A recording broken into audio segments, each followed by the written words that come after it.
let's see. I am getting everything all set up. I've come to the conclusion I'm gonna see if I can use my connections. Oh, hi guys. I'm gonna see if I can use my connections to like shimmy my way into a conversation with people who the engineers over at Patreon who work on the live stuff. To see if they can help me with some things because I'm like a little bit out of wit's end on some of it. Okay, I think I am live. No, I don't. I don't want to hear myself from here. Are you serious? Stop. I am live. Oh God. Hold on, everybody. Play. Messed up my stream. Okay. Oh, that's why it's couldn't. Oh, Jesus. Turn that all the way down. Okay, there we go. So as you all trickle in, I'm getting everything set up. Also, so I can see any questions on TikTok. Guys, I'm kind of getting to a place where I think I'm gonna figure out a setup for us. Oh, you know what it is? I'm gonna be filming some student FAQs, not on Thursdays. I'm gonna kind of get through some of them on outside of Thursdays. So if you see me live, you want to hang out and stuff like that, for real, just come on, drop in. But I'm doing the student Q&As and getting those answered now. I'll just be doing them live and interacting with anybody who's there. So of course, come and ask questions while you're there. So that's just any random time you see me that's not on a Thursday or book club. Okay, so and I'll let you know when those days are. Let me see. What was I gonna say? Oh yeah, because I'm doing that, I'm gonna do most of that over on TikTok, and I'm just gonna focus on the recording and capturing the recording on screen. So I don't know if I'm gonna signal on Patreon that I'm live. I mean, I might just and throw some of those videos because it might just be nice. But I might film it live on Patreon too. I just don't know yet, but I will favor TikTok in the stream, okay? Just so that everybody knows that. But those are on those random days that I'm popping and I'm doing all that. Hold on. There we go. That's the vertical screen. Okay. Oh, let me fix the so we all know where we're at. Okay. Because right now TikTok, every time, I swear to God, doing anything digital is like working with a live, dynamic, invisible dragon. Okay, it's always moving and changing, and stuff falls apart every time you start building on something, and it's like, oh my God, why did this fall apart now? So it used to be that Patreon had the overall best like expression of everything, you know what I mean? Like I was able to put all the windows together and stuff, and then it started lagging and doing weird shit. Now TikTok has a really good screen, I think, which there's that. And then YouTube, I have no idea what YouTube sees. Honestly, it's just picking up whatever the feed it's picking up at this point. Oh, and I've got this weird frame thing going on here. I bought a new lens, and the lens is great. It's great, but it's too fucking close. And you guys are on my desk, and I don't know. I don't have it in me to buy a whole new camera so that the setup is even better. But this is where we're at. Okay, so today, we're gonna dance in the new moon. I'm gonna drop in a link. The Patreon, also those of you who are on TikTok, you can always get this by going to the link in my bio. You can go to the beacons, and it's a link that says join this. Oh no, the chat's not even pulled up on Patreon, is it? I'm just gonna restart it. I don't know what to do. Reload. Oh my goodness, this is what I mean, guys. The Patreon thing is going crazy. Okay, I think it's there. But hey, over here on TikTok. Okay, so what I'm gonna do is I'm gonna drop the link in Patreon. I'll also drop the link here on TikTok. And you can go to the link in my bio where it says listen to my jam or some shit. It's a Spotify playlist. That's what I'll be listening to. I can't play music on here, but I think you guys can listen to it while I listen to it synced up in the jam session or whatever the fuck this shit is. I think that's how it works. Right? Like, but if you guys want to listen, Otherwise, I'm just gonna be pacing, listening to music, and whenever I'm standing up and listening to music, I dance. So if you want to make it less fucking weird and be like, I hear what you're listening to, that could be cool. Also, you'll be able to hear how music expresses itself naturally in real time. Like always, the music and all the synchronicities line up, and they may line up for you and smash some very interesting buttons on your end. It will be a different experience for all of us, obviously. And of course, it's not necessary. Like, it's not necessary that you watch me or look at me or anything like that. You guys can literally just lay down with your eyes closed and eye mask on, and that's all you need to do. But if you do by chance happen to be looking at me and you're like, what the fuck is she dancing to? Or why is she moving? Or you're just like, I want to know what she's listening to. She's like, oh my God, the music, it just timed up on the perfectly. And you want to know, I got the link here for you. So yeah, it's in the bio, and it's like jam session or some shit. I don't know. I figured that shit out on my phone. Anyways, I'm just gonna throw this out there to the general fucking universe. I need you to, I don't know, interconnect shit better. I'm tired of everything being through paywalls because people can't figure the fuck out copyright laws in a way that respects the public, the people, and the fact that ideas come from the cosmos, not individual people. People are the vessels for the idea, because it is so fucking frustrating sometimes to try to get on here and just make everything seamless when the technology is not there, because everybody lives in a very nationalistic view of things, and that makes collaborating on a digital platform difficult. Okay, I have to get that out there. So if anybody in the cosmos just happens to be able to fix that problem, I'm sending this out for that reason. Oh my God, why did my music just stop? It just stopped on fruits. Did the cosmos hear me? Is that what that means? Maybe. I think so. Maybe that means my prayers are answered. Okay, I'm hitting play. We'll see. Okay, so that being said, I think that also means it's time for me to stop throwing a hissy fit. Okay. We're here. Comments good. Okay, good. I'm also going to really quick drop in the PDF that I usually drop in. Oh no, I shouldn't get it from there. I should get it from the actual post that I always use, not just link to you any post for any PDF. I was sitting in front of the last week's. But I'm going to drop that in the chat just so that everybody has it, easy access to it as we go. And then, of course, if you are watching on Patreon, you can watch for a better experience on TikTok for sure. You don't need to. I mean, information's information. Copy link address. But if you want a better viewing experience, TikTok might be the place to go. And also, no worries, the Patreon, the replay is always going to be available. You will get everything that you need, generally by the end of the week. So this and the FAQ. Okay, and then next week, housekeeping, we are going to be reading the first, or we have book club, not next week, or maybe it is next week. I don't know. I've been slammed on so much stuff lately. My timelines are all fucked up.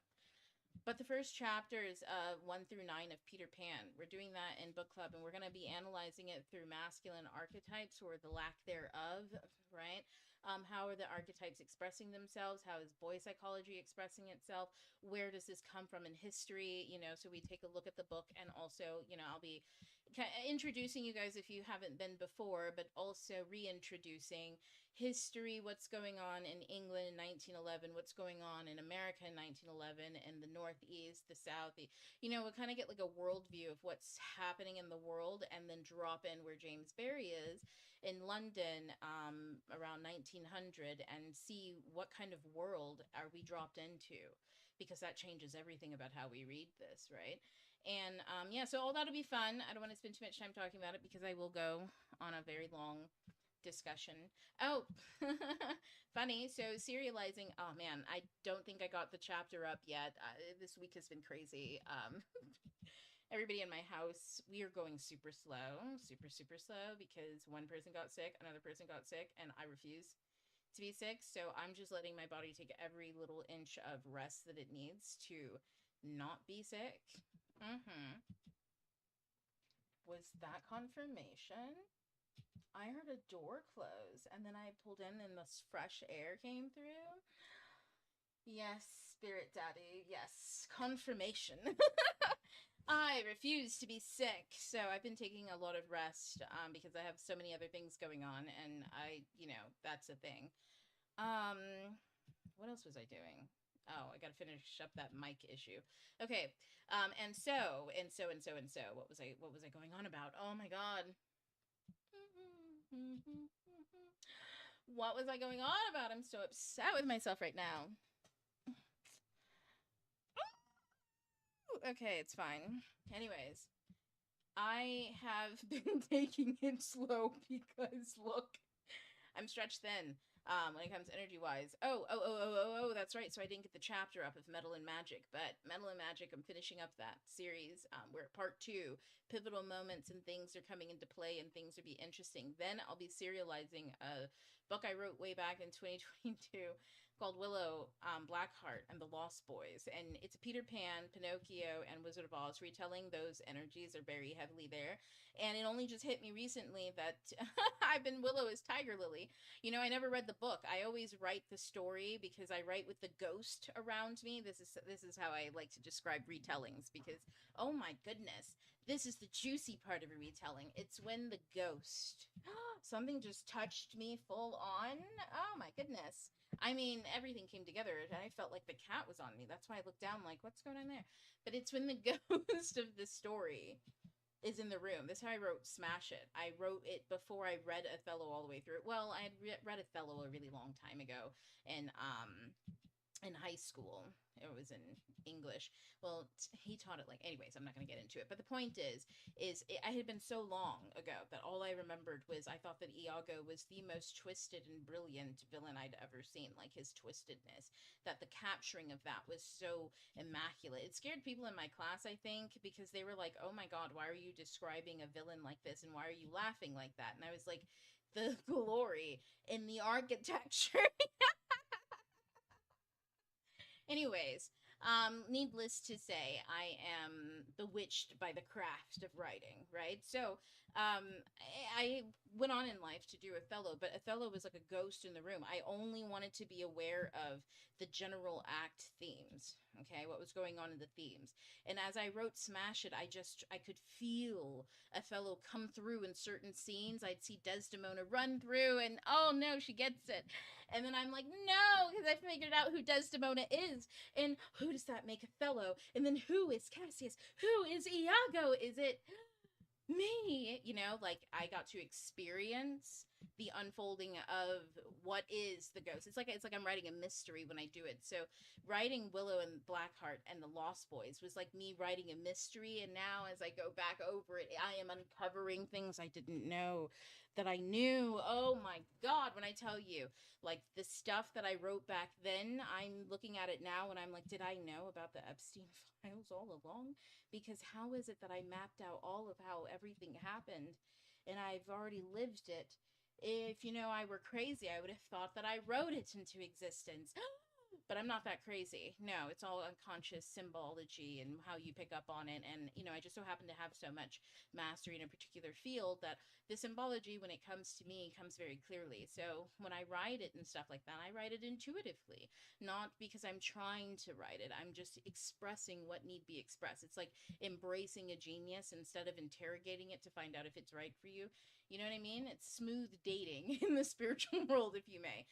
So, oh my God, I had so much fun writing that, and the discovering that it's Tiger Lily. And as I go through this, honestly, because I was going through it for earnestly book club for the looking at the archetypes. It had been Peter Pan had been sitting on my shelf for other purposes, okay, and I was just like, oh, a good excuse to read it, since and maybe that'll give me a different thought or view on the book that I wrote.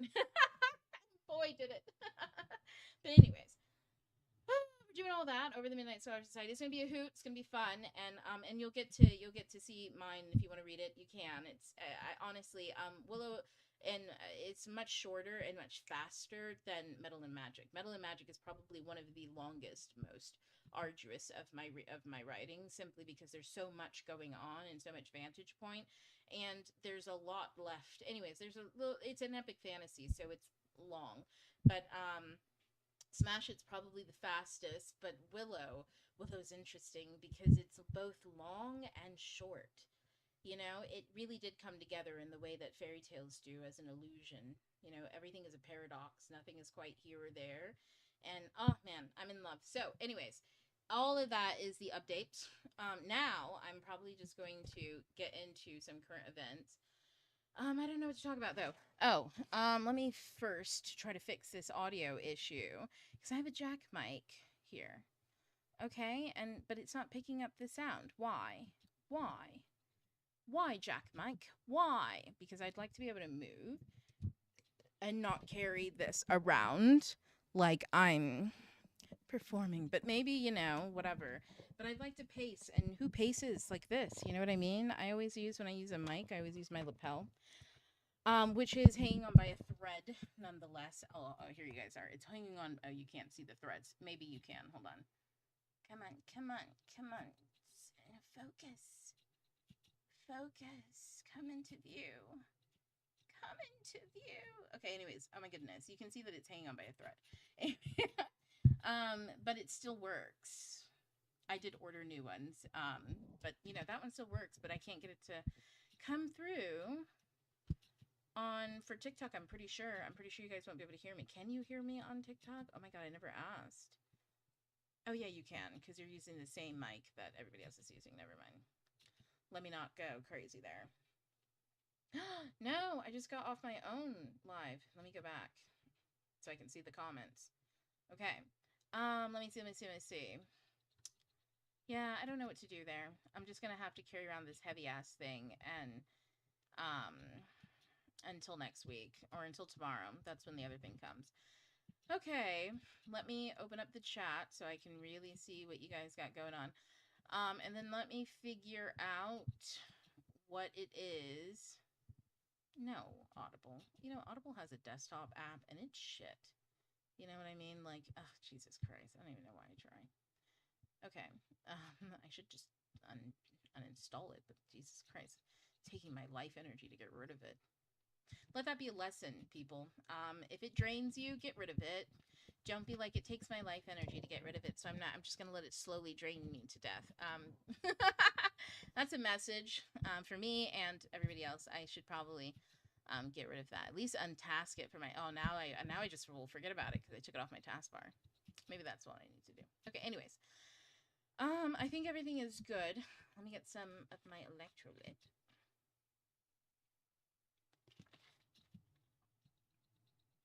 Okay. And then this music. I really do enjoy it, not gonna lie, but like, girly pop. What happened? There we go. There we go. Okay. Yeah, I don't know if the wait, the hairstyle. Oh, thank you. Thank you. Yeah, I went to do little bubble pops, and it's so much faster than twist, to be totally honest. It went really fast for me. And normally it takes me forever. And also I've been able to put my little ringlets back in, I always know when I shake up something or do something totally different, my life has changed. I always used to say to people, they'd meet me and they'd be like, oh my god, you did your hair different again. I'd be like, yes, I'm a totally new person now. People would be like, that's such bullshit. And I'd be like, no, I really am. I'm a totally new person now.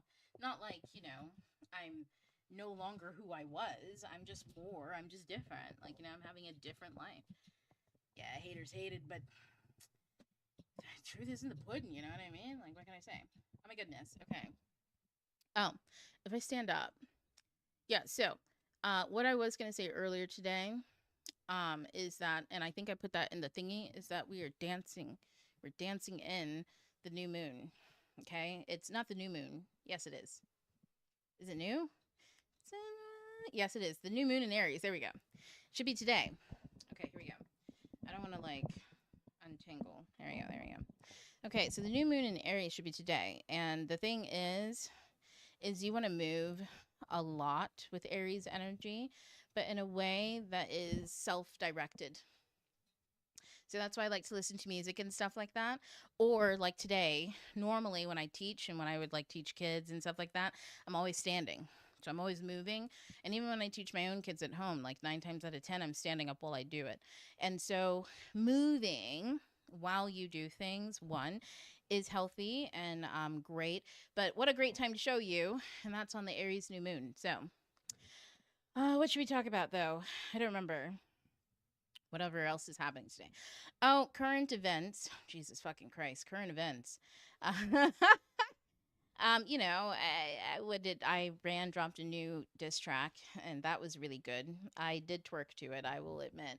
I heard that some people are like, "Oh no, people are falling for wartime propaganda." It's like I'm not falling for propaganda. I'm just respecting the art. Like Jesus Christ. I mean, if I can crack my ass to it, what can I say? A beat is a beat. You know what I mean?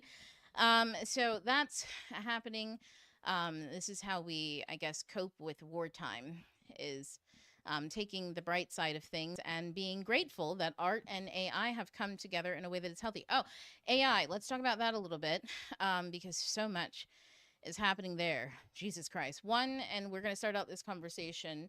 Why AI right now, though? Oh, sense of self. Okay, that's right. That's right. That's right. We're going to start out the conversation by saying it's really important that you be aware what's going on in your physical locations. What kind of data centers are being built? For who, why, at whose expense. It's important for you to know that because things are moving very fast and you and your community are all that you have to voice and make sure that whatever does enter your community when technology comes in, it comes in through the right door. It comes in appropriately. It comes in through the front door. It asks, right, before it sets up things.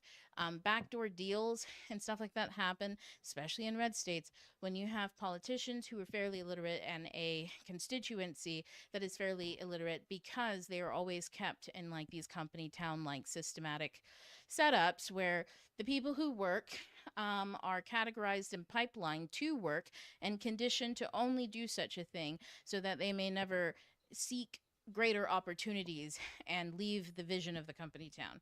You get what I'm saying? Oh, let me change the color on this. Running, I'm running again. Oh my goodness, I love this song. Oh yeah, that's right. If you want to jam, and I'll probably have to say this 1,000 times, just go to the link in my bio. It's on TikTok, or go to the link in the chat, and you can hear the Spotify playlist. And I think it'll allow you to listen at the same time that I am. I don't know. Let's just hope so. But until I can play copyrighted music on the airs during a broadcast as background music, this is what we have to work with. You know what I mean? But what was I saying? Running, AI.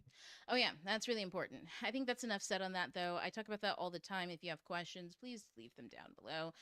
And if you are experiencing technology coming into your space and you want to be more literate or have more information on what that has looked like in other places, you can always look up AI data centers in Memphis. I think that was Elon, and I think I can't tell if it was Facebook or all. No, it wasn't Allman. I think it was Facebook down in Louisiana, in a parish in Louisiana. Can't remember the name, but those two places should send you on the right track to be able to understand what's already been happening around you and gather the information that you need to be able to make the decisions that you need to make. Okay. So starting the conversation off that way, I will say this. The interesting thing about AI right now is it's coming to a precipice. I don't know. I think it's freaking people the fuck out. I'm going to say that, so in the space of copyright and law, I think we have some very good conversations coming out of the ethics of what is AI created. And in other words, when is AI being used as a creator and when is AI being used as a tool? Those two things need to be defined appropriately. And when they are, I think all of the other integration issues will be handled better than they are now. No promises. You know what I mean? And it's one of those things. But let me see. I think it's, what did I want to mention as an example of that? Oh, you know what it was? It was my husband who said this, funny enough. He said, I saw this meme and somebody said, what would you do? Okay, and I will pose this question to everybody else. What would you do if you are asked to use AI integrative tools? Because a lot of people are actually being forced to use AI tools, right, because of their workspaces or because of the way that technology and industry seem to be going. So that's career-wise and also like at your desk, like your company is asking you to use it to do X, Y, or Z, or this, that, and the other. And as you learn about doing that and whatever, what happens during the day and the age where where AI is down, how do you do your job? What happens? Do everybody just go home? Like, what happens when AI goes down? And it was so funny. I answered that question. I was like, well, I guess I just go slower. And that's the key, is getting everyone to the point where they understand that the only answer to that question is you go slower, because you should never be using the AI to do anything that you can't do for yourself. There we go. Get what I'm saying? AI is a tool. It should not be used for creation because it doesn't have the capacity to do that. That is human, and humans have to have the accountability for what they create. And AI cannot be held accountable for what it creates because it is not in the physical world to experience its own creations. So that's the difference. Once people figure that out at an implementation level, things will get better. But until then, and listen, this is like for 15 years, y'all. Pluto is in Aquarius, so by the time people start figuring out what I just said, it might be like 15 years from now. You get what I mean? Shit moves slow, but also at the same time, Uranus is going into Gemini, where ideas will move a lot faster. So I don't know. Is it a real 15 years? Because Uranus, right? Uranus is one of those energies that kind of just surprises you. So I always say it's best just to know for yourself, right? Like, be aware of what's going on around you, understand and know how to do research. And always, if you're using technology, make sure that you're using it as a tool. And it's a tool that accentuates or upgrades your current tools. If it is the only tool, if technology is the only tool, so in other words, if the calculator is the only way that you can do math, then you need to learn how to do it without a calculator. That's all. And I like how the camera cut out. Yeah, that's right. That's all. No, my camera cuts out because I have to, like, it's so old, I have to put another USB into the fucking computer to have a program bypass it, and I just do not have the patience for that right now. Man, I might as well just have to buy a new camera. I'm so tired of making decisions. And that's how Aries energy feels, I guess. But I'm being serious when I say that Uranus can surprise you. So it's really important that you stay up to date on what it is that you have to learn. How do you integrate technology into your life that actually aids you, not one that may be a short-term benefit but a long-term disadvantage. And I mean, when you look at everything in your life like that and you associate everything like that, you make better decisions in general. And even when other people are making disastrously, catastrophically, like, even when other people are making really bad choices, it doesn't impact you as bad as it could if you were also making those bad choices, right? Like, you at least see it coming so you can get out of the splash zone. Do you still have to witness the fucking, like, carnage? Yes. Do you still have to be there to, like, look at people and be like, oh my God, you don't have to avoid eye contact just because you make bad choices? Like, I'm not, oh man, never mind. You should avoid me. Like, does that still happen? Yes, that's called interpersonal and social experiences that happen after people have done and made really bad choices, and it impacts other people negatively. Like, emotional stuff happens, right? But ultimately, you can, and I think a lot of you have experienced probably that when you know more and you know better, you can actually get out of the splash zone when bad shit does happen. And if you know how to have boundaries and stuff like that, you can recognize other people who are doing the same thing, versus people who desperately need your high ground. I desperately need your high ground because I refuse to do and know better. I want to just have my calculator and never learn how to do math. Okay. I'm in that same energy, totally new life. Yeah, it's a great art. We understand it's propaganda. I'm telling you, them little Lego videos. I was like, ooh, boom. He said something about them, but anyways, yeah. I enjoyed it. I mean, it was popping. Okay, I've got 5 data centers in a 30-mile radius coming up. We're being loud about this. Especially when you show people and you showcase live experiences that people have. I mean, that's kind of the danger of TikTok for a lot of people, right? Is that oh my God, why do I feel all of a sudden like a pastor? See, that's why I said I don't like this fucking like, once I get my my hell, Mike? I feel that's weird.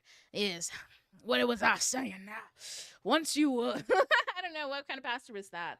I imagined a white man in my head, but that did not come out the same way that I imagined. I think it's because the only pastor I've seen recently was white man telling everybody, I think this is bad. Like, he's like deconstructing everything. He's like, look, at this congregation, we're deconstructing.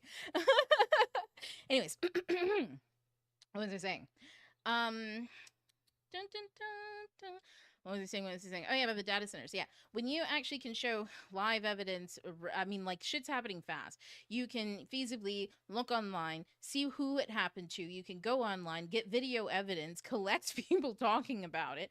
And then when you present some shit like that, that's impactful. Now, all of a sudden, everybody's like, well, these questions need to be answered before I feel comfortable. And as soon as that friction opens up, then it leaves the other team. They have to overcome those things, and they can't. And so it makes people have to show their cards. And so sometimes they show their cards and they're like, well, whether you want it or not, we're still going to fucking do it. And you're just going to have to eat shit. And that has its own negative impacts. But at least you have unveiled the wolf. Okay? He was wearing sheep's clothing before. But you've unveiled the wolf. And now all the other little sheep have to figure out, what are you going to do about it? I'm going to leave it to everybody else because I'm a wolf. I don't got to worry about that bark or that bite. But the other little sheep have to figure out what the fuck they're going to do once they see that. They have to learn how to be wolves too, how to like step in their own power and say, hey, I don't like the impact of that. I don't like the fact that this asshole gets to make decisions for me. I don't like that anymore. Now they have to rethink the relationships that they had that led them to that path. And that's how change happens, right? People have to go through the shit that's uncomfortable. Let me see. Just popped in. Thank you. I love the hairstyle too. I love it. I'm very uncomfortable that I'm asked to have my entire apartment recorded via AI. And I kind of live at the doctor's with chronic illness. Excuse me. Your entire appointment recorded via AI. That's right. Oh, yeah. See, that's another thing, too, is like the aspect of HIPAA laws. Because here's the thing. I don't think that a doctor shouldn't outsource their listening skills. You get what I'm saying? When I talk with my clients, I don't run our session through AI. That's fucking weird. Like, what the fuck was I there for? Like, see, that's the thing. What was I there for if I could just run it through here and this is what I need? You get what I mean? Like, the thing that I'm there for is to contextualize everything, and AI can't do that. The reason why I really understand AI too, and I'll tell you guys. Okay. Okay, you guys know how I tell you all the time. My mom, she used to farm out some of her college classes to me while I was still in high school and while I was in college. So, like, some of her undergraduate degrees, like, I also fell in love with reading because I took a lot of college courses, a lot of college literature courses, you know, because she was getting a degree in business. And then when she was getting a master's, I did most of the statistics and all the math classes and stuff like that for her because she just paid me to do it. And listen, I was making a buck back then. Was it ethical? Was it the right thing to do? Mind your motherfucking business. That's what I say. Okay. If you weren't there, you weren't motherfucking there. Okay. Okay. And that's my business. That's my business. But I will say this. Okay. Because of that, I know what it's like to be outsourced. Okay, I know what it's like when people outsource their thinking to me, and when people outsource their reasoning to me. I know what it's like to completely have to take in criteria, have to study it, look at it, dissect it, understand it, listen to someone else, and then respond at the appropriate level that someone else needs to hear it, this, that, and the other, and to do it for someone else and get none of the credit. Not even looking for credit. What do I need credit for? I don't need credit for the classes. Then she paid me. Why do I need credit? I don't need credit. Do you get what I'm saying? Like, no big deal. I'm zero attached. In other words, that's the AI. When you offset your cognitive skills to someone who has zero attachment, context is really important. But the thing is like I, as a human being, have context, whereas the AI has no context. The only thing it understands is a profile of you, of its collected conversations. It will cast a profile. But every time you jump into a new chat or it exceeds its memory, it can only understand you based on the last time it came through the profile. It has a profile of you. It'll update it, and when the chat's done, eventually it'll send out some information to the profile to update that. And like if you got 14 chats going, then you got 14 different agents updating the profile at some point in time, so that your profile now is more you. But still, is the AI talking to you, or are they talking to its idea of who you are based on its interactions, right? It's just like with another person. You can't you can't offload all of your cognitive skills to somebody else and then expect to have what those cognitive skills would have gotten you, in other words. Does that make sense? So you like when you use it as a tool, it's not because you're offloading cognitive skills that you don't have.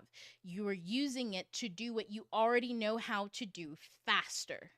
When you are offloading cognitive skills you don't have, like for instance, if my mother had tried to go off and be an editor at a publishing company, but she took none of the literature courses, so she did none of the decoding of reading, right? Instead of going off to do business in the medical space and all that other stuff, right?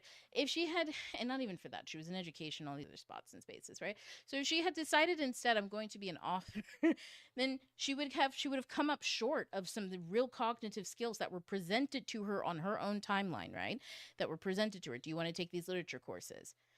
Oh, it'll aid you 20 years from now when you want to be a writer. Oh, great. Right? No, now because she paid for it to be done, if she ever wants to become a writer, then those are things, she'll still have to go build that. But she'll be building it with experience that she has with life at that age versus, back when she was getting an undergrad degree or something like that. Right? So that's the thing, is life is the same way. The universe comes at you the same way. And that's essentially like is essentially also how AI comes at you, right? Is not out of, it doesn't have context of who you are. It doesn't know about all the stuff that you're doing. Like I was able to paint all of that picture based on my own experiences. The AI doesn't have any of that. It just has a profile that it builds and it does the best that it can. But that's it. And so it should never create ever. And also it's detrimental to you as a human being, but also right, it's detrimental to whatever it is it's doing for you, because it can't create. It doesn't have context. It doesn't have context like that. That's why, and because most people don't understand this. Now, you have tons of people who are trying to make policy decisions on what to do with AI. You've got universities, everybody in education, including young children all the way up to the oldest ones. You've got businesses, you've got government, right? You've got individual like users, people who are just interested. You've got people in industries such as art industry, science industries.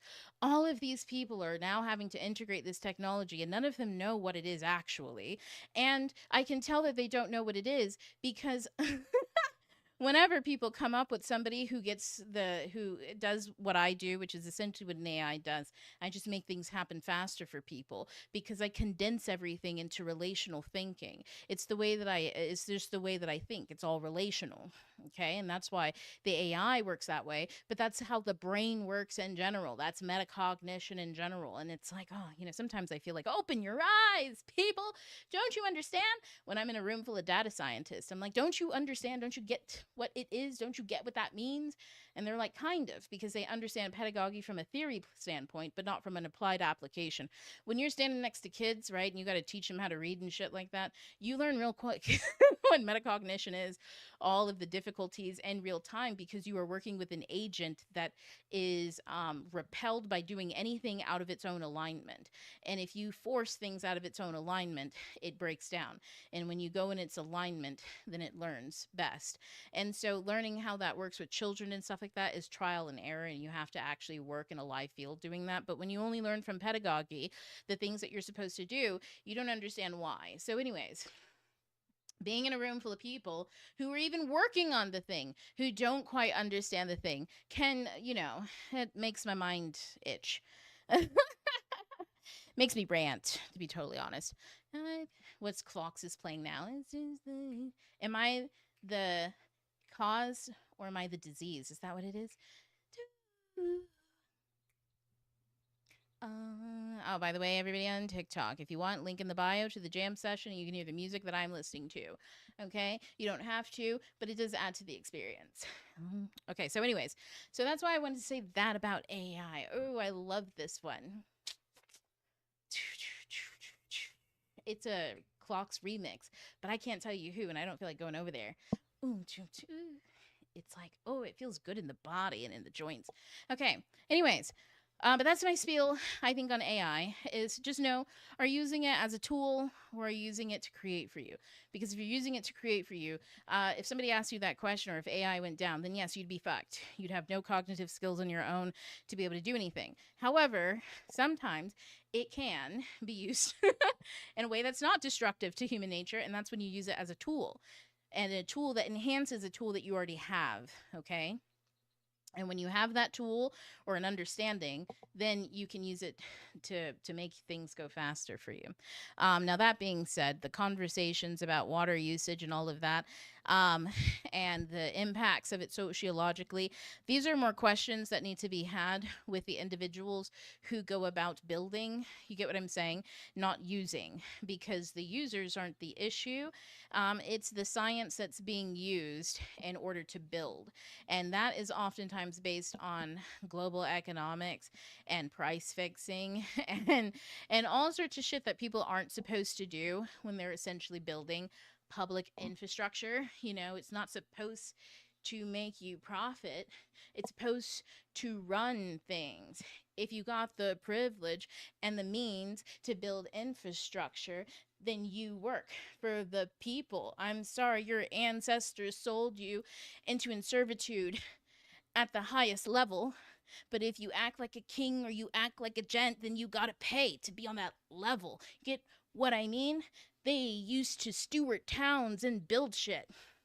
And most didn't put their names on it because they knew that wouldn't get them shit but shit. Yeah, people would throw shit at them for being full of themselves. You know, you don't hear too much about those people because no one wrote books about them, but they did write songs. So anyways, I think that's it on AI current events. What else do we have? Aries new moon. How is that impacting people? Well, as you can see, I'm trying to dance that shit in and out because the energy is not good for being static. I don't know if you've all met anybody with an Aries moon. They're far more temperamental than I. Oh man, this song just came on by Ray. It's kind of what I mean. It's called The Ice Cream Man. But yeah, no, Aries moons are very temperamental. All right, so people, I would suggest movement, spend time alone if you are in a place where you're not trying to be angry and people make you angry. You know what I mean?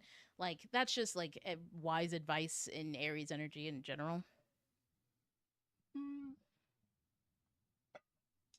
I knew an Aries rising that was not very good at knowing his own emotions. And that did not serve him well, okay? Because that heat gets trapped in your body somewhere. And you gotta move the heat around, especially in your hips. Ooh.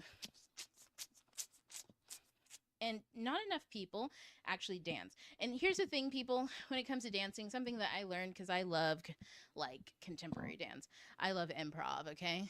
I used to, when I was in school, okay, and in band class, when I'm sitting, I've told you guys this many times, when I was sitting and I didn't have anything to do, right? I'm at a rest or whatever, I danced to the music because you should always be in it, right? Even if you're not playing it, you should be able to feel it. And if you can feel it and you can move, it can transcend you. And now you're connected and you're actually feeling it. And you know what it's like to be more than just you. To lift up this ice cold hands. Sometimes the songs are sad, and that helps you move grief out of you as a collective. That's why people love concerts. Boom, boom, right? People love music and dancing because it's how you get out energy that's emotional, because the music changes everything. Anyways, I love this song. It's so good. Let me see. Comments. That's how NE has been with laws. New Jersey, we voted to legalize weed and they changed the law for it to be against it. Now they want to build data center and saying the company will pay for its own electricity. Yeah, see. Aries moon. See, I knew it, Brie. Somebody. Ooh, this part of the song. I do suggest the Ice Cream and by Ray. If you have a lot of rage in your body, in my head. I've been round and round in my head. It's so like, oh man, it'll make you feel, and then it's like you can come alive. There's a lot of release in this song. Even if she doesn't scream, it can be felt in the body. The Ice Cream Man. If you have trauma, like, you know, if you have trauma in your body, especially around somebody touching you inappropriately, or you having to take your power back. And anyway, this song, it's it, okay? It'll help you release.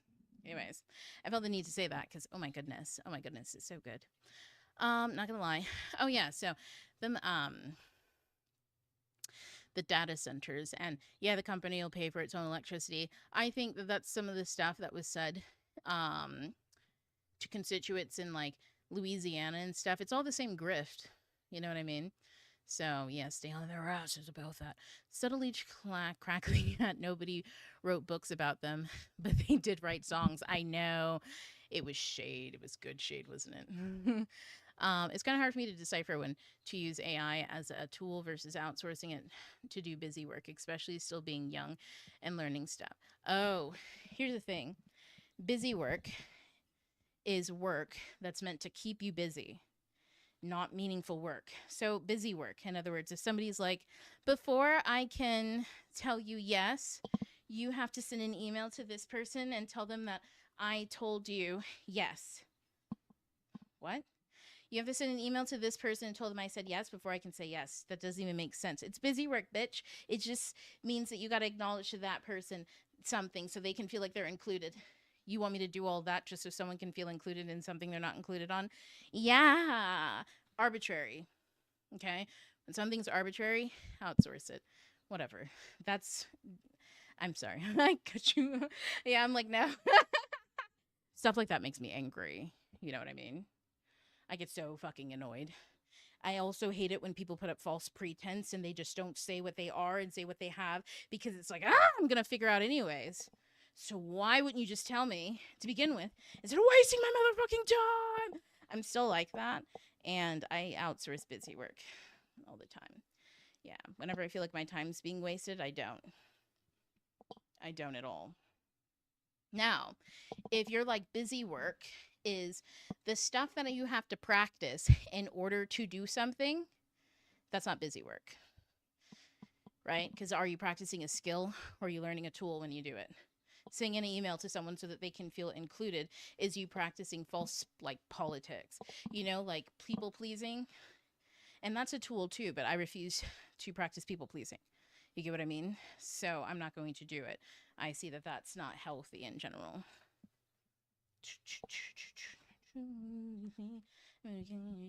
Okay, let me see. Thoroughly enjoying the wiggling with you. Oh, yeah, I know. Dance. The Aries moon. I don't know what I was going to sing to that, but yeah, dance it through. I have twins. They're Aries sun and Leo moons. They're straight fire. Dancing is one of the ways I get them to move that energy for real. I randomly started dancing around my living room today, and it was pretty iconic. I was in a music video in my head. That's what I mean. Oh my God. Those are the most glorious moments, aren't they? When you're there, when you finally can see it and you link into that flow state, and all of a sudden, whew, you're on this interstate. You know what I mean? No, it's great. That's when you enter flow state, and that's always the best fucking state to be in. Cut you off, Nebraska. Oh, man. Yeah. Every time you mention Nebraska, I'm always like, man. Also, random cute question. Is it possible to use weed as a tool, kind of like AI as a tool, if I'm a heavy smoker? Yeah, I mean, it's like, okay, technically, I'm just going to say this as an alchemist and not as any kind of clinician or doctor or certified person to tell you about nutrients that you should be putting in your body. In other words, I don't have any certificates that tell me that I am legally safe for telling you what you should put in your body. So I'm not going to do that. Instead, I'm just going to tell you my philosophy on things. As a general scientist and alchemist, I'm reading Disappearing Spoons right now. Do you know how many people have died trying to like play and mess around with mercury? For the name of science, right? And also like why we know things and why we have scientific breakthrough is because white men, well, they didn't have a lot of information about, I guess, the elements or a way of understanding them.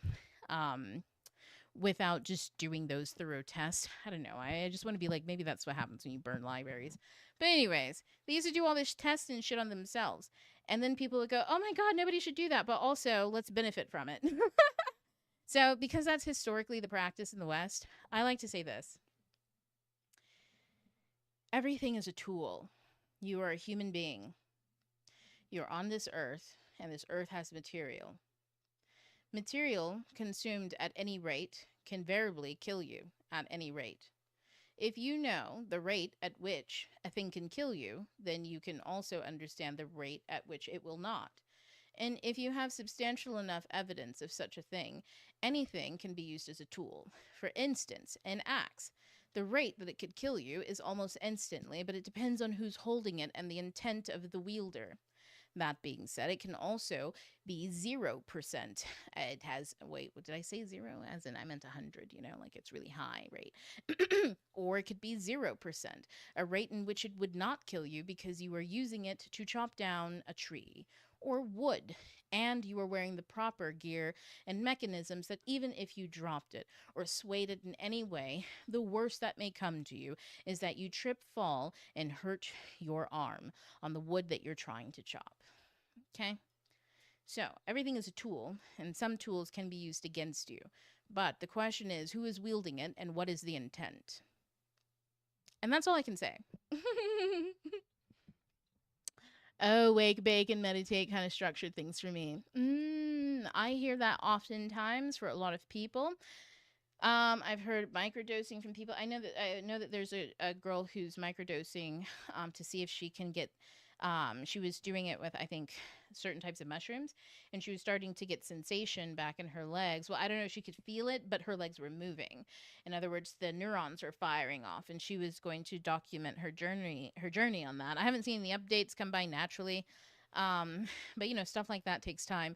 And also, she's just doing that of her own volition because it's her life and she's got one to live. And right now, she's got two legs that don't work, and she'd like to see if she can figure out what happens to him and she does whatever she does. I mean, because right now they don't. It's not like they're doing anything. At least that's what it seems like from her perspective. You get what I mean? So, yeah. Like, let's be serious and for real here. The reason why I have to speak in so many disclaimers is because Western medicine is notorious, and it's like lack of disclaimer, right? It's lack of spreading of wealth of information because of capital, profit. If I tell you everything, then you'll just do it yourself and you won't come to me. So to have a relationship where you need me and I can make money, I don't give you the full thing. I just give you just enough. And that creates in itself a problem in all spaces, right? That mentality.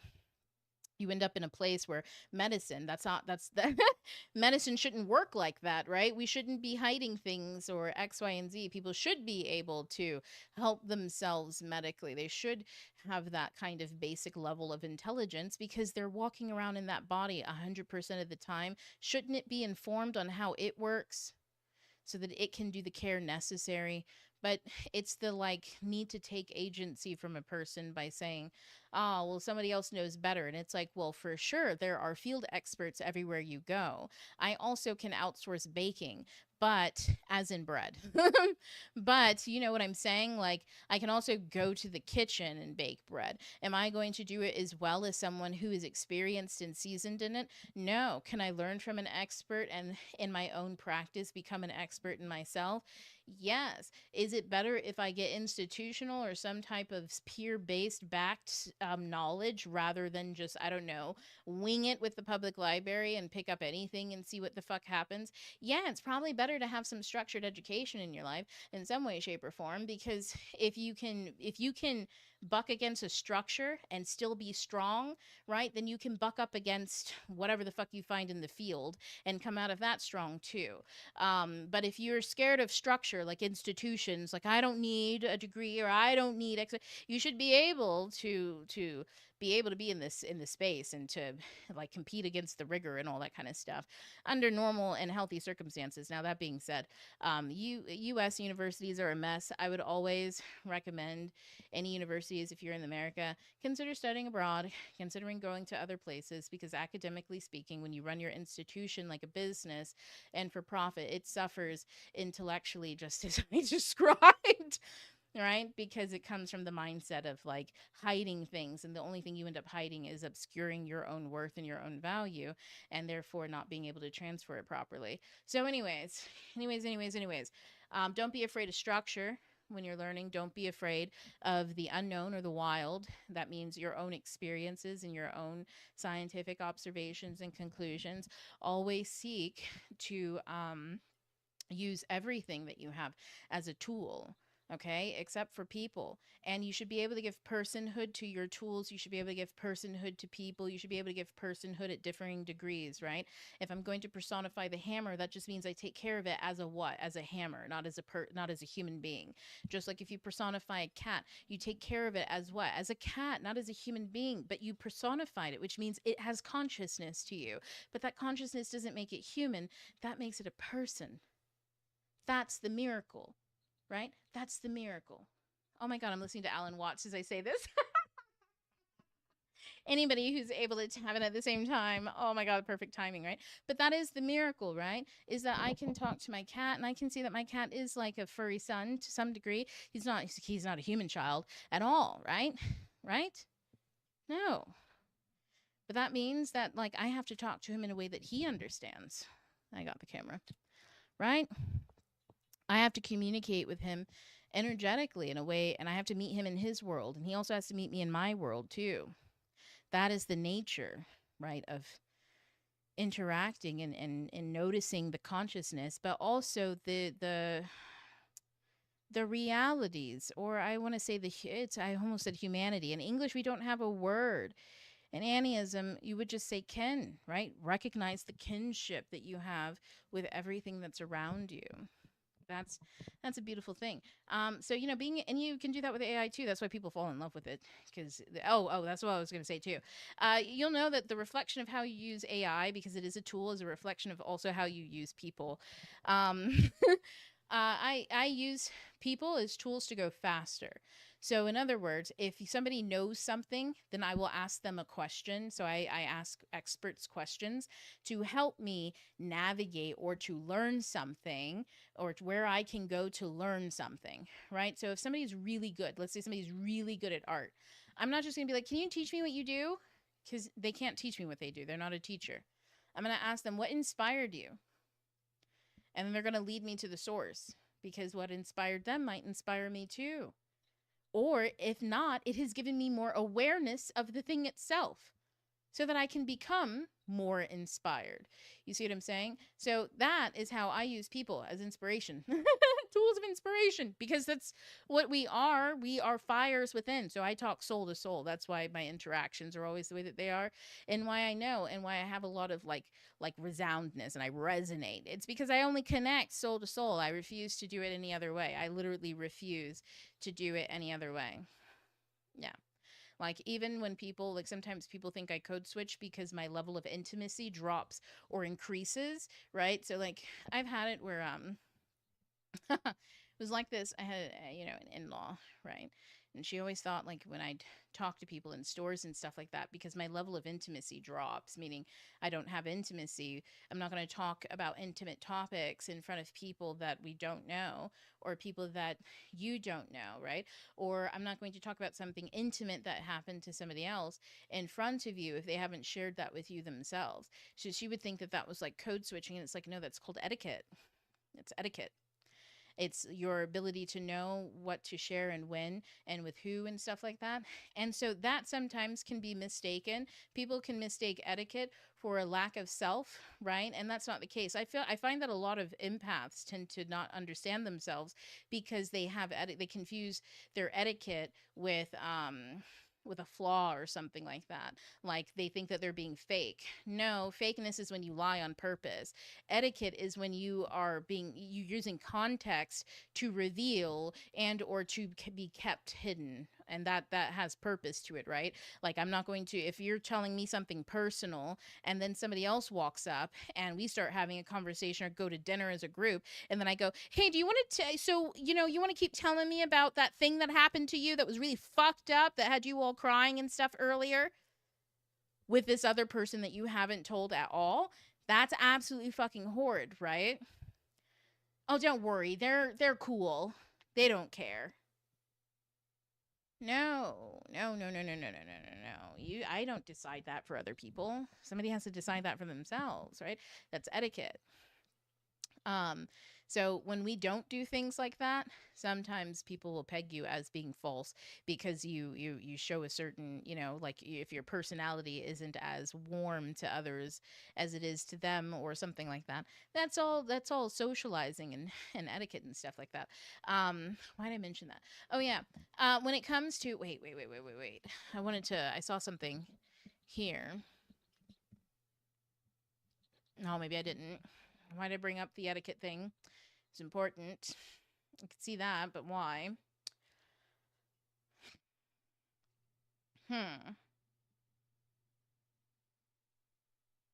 Oh, yeah. Well, anyways. So when I say that, like, I refuse to express myself as anything other than myself, if that makes sense, there's varying levels to that, right? You have different, and the point is you have different aspects to you that make up different aspects of yourself. And when you choose to express those, it should be appropriate based on your alignment, not based on other people's expectations and stuff like that.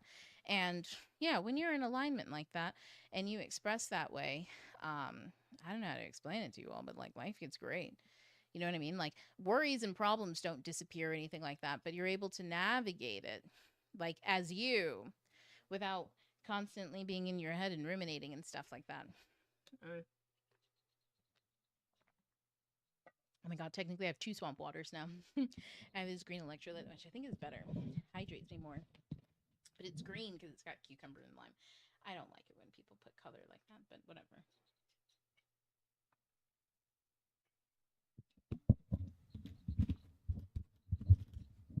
Oh, you know what I gotta do? I gotta turn off this window card for the classroom. Here we go. So I can actually see, because I can't see the comments on TikTok at all. Appreciate it. Oh, sorry. No, it's a book title. Oh. Oh, that's a book title. Okay. I was gonna say, well, yeah, that's the routine, you know what I mean? That's not abnormal at all. And hydrate before. I asked myself to write, wiggle, and hydrate. That's funny. Today, I overheard professors complaining about the university system right now and how students aren't capable of learning and using critical thinking. They were low-key throwing shade. Of course they were. Oh my God. I've, you know what? You guys know I'm getting a master's in business. Funny, after I said all that other stuff. Right, finance, right? Because I opened up Midnight Scholar Society. It is a company. Technically, I'm like a live streaming broadcast network. Oh, titles. And because of that, and because I needed to like really understand business and all that kind of stuff, right? I went to finance and all that. And I just happened to be doing business law and global econ at the same time right now. And in my business law class, I had a classmate who is in the military, and he was off this weekend doing stuff and he couldn't meet for our thing. And I was like, bro, that's no problem. But he'd already emailed the teacher and he's like, yeah, I wasn't able to be there and do all this, that, and the other. So I left a note. I was like, hey, we don't agree with his take on things. I think we think he communicates like really well. And given the current climate, aren't we at war? Given the current climate, I think we can excuse him not doing a little group project where we walk around, where we spot issues in something. Oh yeah, where we spot some issues, like, it was just a little tort exercise. I mean, the teacher, he's phenomenal. You get what I'm saying? He was like, yeah. I think, I think everything's fine. But the problem that I'm getting at, right, is like, oh, and in my other class, my global econ class, I was getting emails back to back. People just, I guess, needed extensions for stuff, and we have one of our discussions due much later than what it was supposed to be originally. And so my thing here, right, is food prices are extreme. There's a war. The war isn't because something is at stake. It's because there is a madman at the wheel. It's Game of Thrones, except none of you bitches live in the castle. You all live in the city, and wildfire is being slinged at you. Everything's on fire.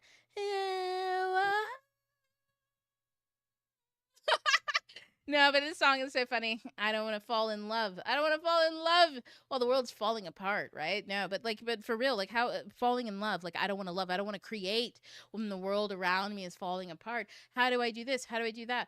Critical thinking. Creativity is required for critical thinking.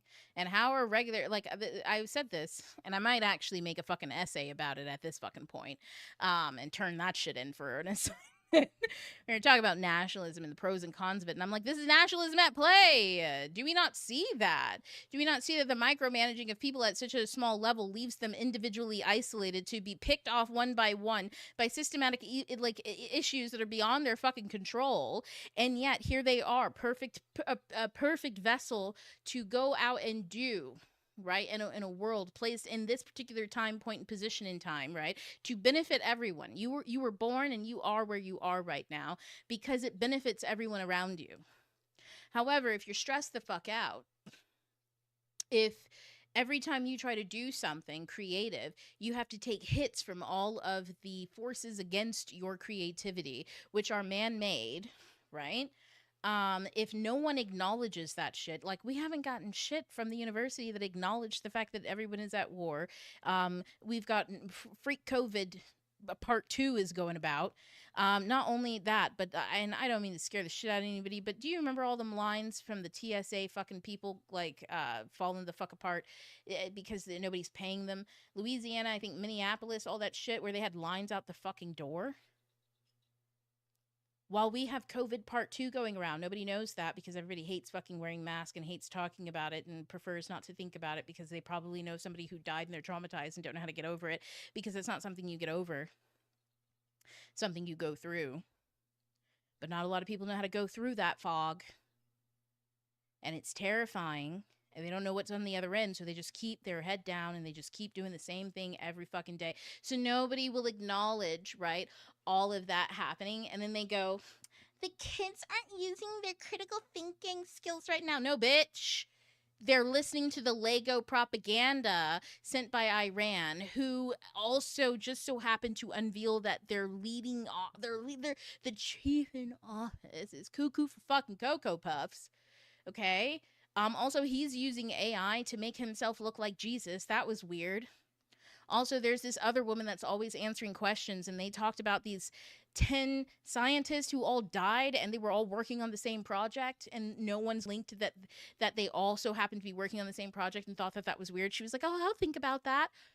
Meanwhile, she looks like she's fucking 60 and she's 28. And I'm not saying that to bash her fucking looks. I'm saying when people are going through it, they look weathered and worn. They look like what they go through.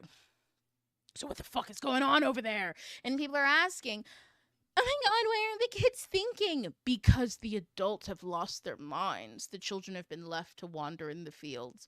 And you keep asking them to turn to page 2 of their workbook that doesn't even come with a textbook because you've just given up on them reading anyways.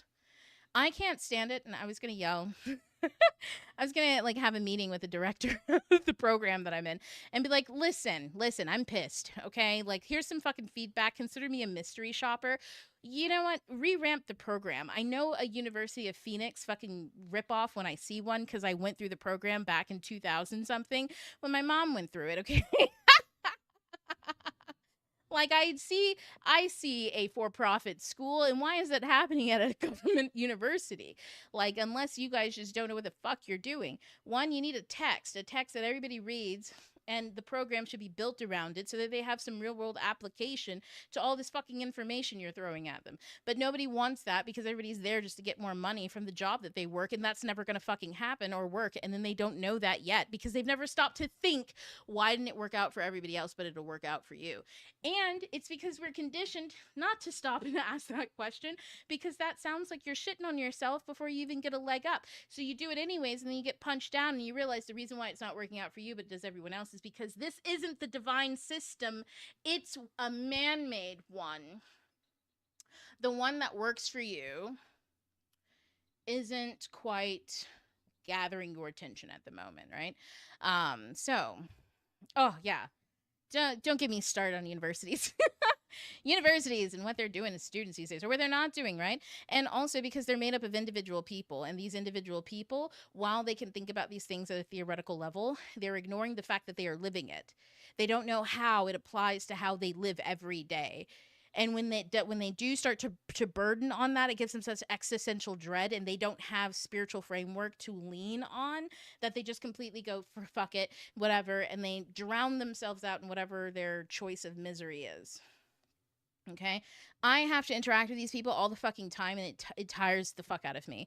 They confuse me. They don't know me from jack from shit. Okay, and I'm always having to yell at them, and I don't mean it. I had to yell at one lady in a negotiation class. Anyways, I'm not going to get into it, but you all know that education is a place in which I have a lot of fucking thoughts and feelings, because I have a lot of experience here. You know what I mean? It's ancestral at this point. Both sides of my family, people own bookstores. I should tell you something, right? And they were black bookstores too. Those people don't play. Oh God. Talk about the black excellence like bug, where you're just like, listen. I am excellent. I don't need that speech where I gotta try 3 times as hard. Have you seen the competition? Anyways. Okay, let me see. What's your take on epidemic trauma and being authentic? What do you mean, epidemic trauma and being authentic? You mean like, well, okay, I'm going to put it this way. Trauma is something that when you are expressing your authenticity with it, right? Who are you expressing to, and why are you asking them to hold this? Because you're asking them to hold a wound. If it's still trauma, and I want everybody to think, okay, like let's say trauma is right here, okay? It's sensitive. This is a sensitive area. If you have trauma here, if I have an open wound right here, I don't want anybody close, right? Because they're going to harm it or touch it. So if you're going to expose it to someone, it better be someone who has the ability to heal it, right? And if they have the ability to heal, you will feel the relief immediately. Okay? If it's to prove something, or to garner respect, to garner attention, to get validation, to help fill someone in on the backdrop. I'm one where I've refused to give people too much of my own personal situations whenever I feel like I'm going through trauma. So for instance, if I feel like I'm going through something wild and crazy, I like to keep it to community levels. Okay? Like these are things that are happening outside of me. If it's something that is outside of that other person's control, right? Like if I have chronic hip pain, okay? And I am in a lot of pain today and grumpy because of it, and I'm talking to someone, okay? And I realize I just said something pretty sharp. I feel like at that point, I probably need to let them know, sorry, my hip is fucking killing me right now. So if I sound at all aggressive, it is because I am fighting the burning in my side. That's all. Oh, gee, what happened? None of that. I'm just letting you know, if I sound like an asshole, it's because I'm on fire. So what do you got for me? Right? That's about as much as I do, because I don't bear things unless it's relevant to the situation. So authenticity is about relevancy. What's relevant? If it's not relevant to the conversation, if it's not relevant to them or to something, right? I'm not doing it. Sometimes people think I overshare because it's relevant. And I'm like, and I don't give a fuck. I don't care if people think I'm undersharing or oversharing. I'm only giving what's relevant to the context of whatever else I'm asking them to hold. If I'm asking you to hold my attitude, I should at least explain to you what my attitude is, right? If I'm not asking you to hold my attitude, meaning I'm neutral. Not I'm pissed, but I know how to hold it back. That's a lie. Meaning I'm neutral. I have no emotions. Too late to start, it's the head in the headlock. Ooh, this is the I might believe it in of it. If it's too late to start, it's your heart in the headlock. What is it, Imogen Heap? Headlock. I don't know what it means. I don't know what she'd be saying, but I got the Grey's Anatomy. In the headlock. I don't believe it. To start with your heart in a headlock. Anyways, I feel like Grey's Anatomy is a good example. No, but when you ask other people to hold something, it should be for a reason, and it should be because it is their role in some way, shape, or form. Okay, if you are at a therapist's office and you're just over explaining everything, that's context for them. They're getting to see you in live action so they can give you an honest reflection back, right? If you are a student in a classroom and you were late or having a bad day because your kids threw up on you in the car on the way home, on the way to school, and then you had to take them back home, arrange for somebody to see them, and then you just had a day, okay? And you finally just sat down and you raise your hand to answer a question, but you're like, somebody calls on you and says, do you have any thoughts? And you're like, no, my mind's blank. Because you had a day and you just sat down and you haven't been paying attention. You don't need to explain yourself. My mind's blank. I just had a day. My child threw up on me and blah, blah, blah. You don't need to explain yourself. You just be like, I don't. I've had a day. Mine's blank. You're going to have to ask somebody else. That's just it, right? If somebody asks you, then you get to decide whether you want to share or not, right? Too late to start with your heart in a headlock. But yeah, other than that, like, authenticity is about relevancy. What's relevant to the situation? And sometimes it takes us a little bit of practice to get there, right? Like, I don't, guys, when I'm in social situations, okay, the reason why I garner so much attention is because I'm figuring it out in the moment. Okay, sometimes I'm here, sometimes people catch me in different winds, okay? Sometimes in class, I sit in the front. I always raise my hand. I've got all the answers. Ooh, I'm so smart. And people think, oh, she's so glamorous because, I show up dressed the way that I want. I pull out my stickers in my notebook and all of my color pencils and my highlighters, and I've got things to say, things to share, right? And I seem like I'm so smart and so put together. And then the same person sees me later on that day in the cafeteria, and I'm totally fucking confused, and I don't know where I'm going, and everything's spilling around me, and I'm like, I'm so sorry. I don't know. I just keep bumping into things. Anyways, thank you, right? And I'm a mess. The thing is, I don't care whether that person perceives me as, wow, what happened here, right? I'm a mess because anytime I'm going somewhere and I have to make selections and there's too many selections to make, oh my God, I'm overwhelmed automatically. What do I want? I don't know, right? I might start talking and saying all sorts of stuff or pick up small talk, or I might not say anything. I might be listening to music. The thing is people are experiencing different aspects of me that maybe don't reflect what they previously saw, even just seconds ago. And I care not, because it's all about relevancy. How is my expression relevant to my experience? Okay, how is it relevant to my experience? The other person needs to be asking, how is their expression relevant to their experience? If we are clashing, then maybe we're incompatible.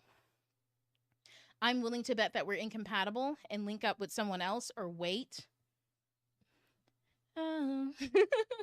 I'd rather link up with somebody else, totally wait for that link up, than to be sitting down with somebody who I'm incompatible with. And I'm going to tell you guys this from personal experience too. No matter how long you sit with somebody that you're incompatible with, you are taking up space for the person that was supposed to be sitting next to you. You're letting somebody else take that spot, and the other person notices. And that's why you're waiting and nobody comes through. So that works relationship people. That works for anything and everything, to be totally fucking honest. Like, let's be for real, okay? If I'm an idea and I'm courting you, or I'm a job and I'm trying to court you, or I'm anything and I'm trying to court you, whether if you're preoccupied, right, then that changes how I court you, okay? If you're a person and you're preoccupied with somebody else, I'm not courting you romantically. Absolutely the fuck not. That's weird, right? That, like, let's have standards, people. It's weird.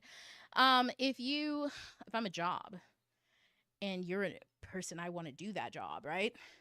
And you are currently with another job, I might slide in, but I might slide in with some questions, or with an offer, or with something to give your attention to come over this way, right? That's appropriate because I'm poaching you. I should be coming with something in my hands as a gift. I shouldn't just come over and be like, hey, you should come over here. We're better.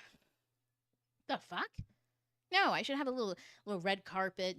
I should, dance you over. It's called hospitality, people. You get what I'm saying? So, if it's a job, you get what I'm saying? Like, in other words, when you make room for things in your life, you have to understand, what is it that you're calling in for a change? If something is sitting there, then the way in which something new comes in is reflective of what's sitting there. Okay? You don't have to be jobless to get the job that you want. You just have to be free to take the job that you want. Are you free? Emotionally, physically, spiritually, mentally, are you free? Or are you cuffed down, right? And golden handcuffs really got you, because your energy, the way in which you radiate, just naturally sitting there, dumb in the fucking head in the clouds, not thinking about nothing, just daydreaming. I love doing that when I'm just boom, boom, boom, boom. What song is this? Let me see. I feel like Click Clack Symphony with Hans Zimmer and who? Ray.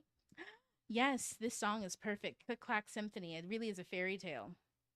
It's like when you're just sitting and just doing nothing and just like a do. I'm a princess. I'm dumb in the head. I'm a princess. It's like that. It's like, I'm empty in the head. I've got nothing going on. I'm just existing. The animals fly by and they look at me and I look at them, right? Life is great.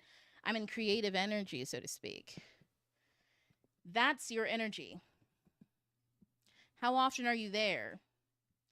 If your own creative energy feels, you'll describe it differently than I did, okay? Obviously, it's princess land over here when I'm deep in my space. But your creative energy, the way you feel when you're there, that's the energy that you're putting out. And anything between that creative energy and all the emotions between that and when you're present, like, can you bring that creative energy to the present? Meaning, can you, if you're daydreaming about making this really amazing dress, can you go out and buy the material to make it? Can you bring it into the present? Or are you like, well, are you thinking about what somebody said about how you keep jumping around from hobby to hobby? Are you thinking about the financials? Are you thinking about whether somebody would buy it or not? Are you thinking about whether or not you actually have the skills to do it? All that's the bullshit in between you. That's the stuff in your void space where your dress is supposed to be. All those fucking excuses. And that's what I mean when I'm like, you got to have a void space. You know what I mean? You got to have it empty there. Can't be worried about shit. And that also goes back into what I was saying about with universities, right? They're like the students. They can't critically think. They're a problem. How do you blame a fucking egg for coming out uncooked? Like, come the fuck on. Are you the chef or not? Jesus fucking Christ. Buck it up and figure out what the fuck you guys are doing wrong. And I'll tell you with the universities, it's their refusal to integrate technology because those old fucking geezers refuse to go out into the field and understand and how to meet theory with application. And because they don't live the fucking life that they try to preach in those classrooms, they're fucked. And so they're getting all these kids and they can't teach or reach those kids because they're also unreachable, unfindable, unfoundable. This song is going wild, right? We've got Ray. This whole symphony is going off. They cannot be reached, even though we soar. Soar! Anyways. But no, that's the point. They should try to soar, but instead, they try to hold on to these like traditional foundations of what they know. And what they know, especially when it comes to universities, higher education. I don't know, like, okay, I'm not going to speak for all universities, but I will say my experience is that not a lot of professors in America know or understand pedagogy. As someone who went through these systems multiple times, as somebody who's also interviewed in these systems, okay? As somebody who knows people in Ivy League systems and like people who work in those spaces and stuff like that. And like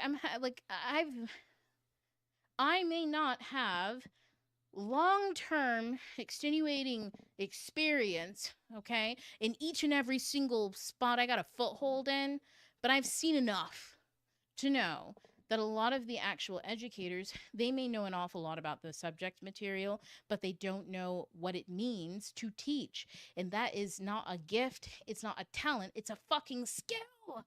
It's a skill.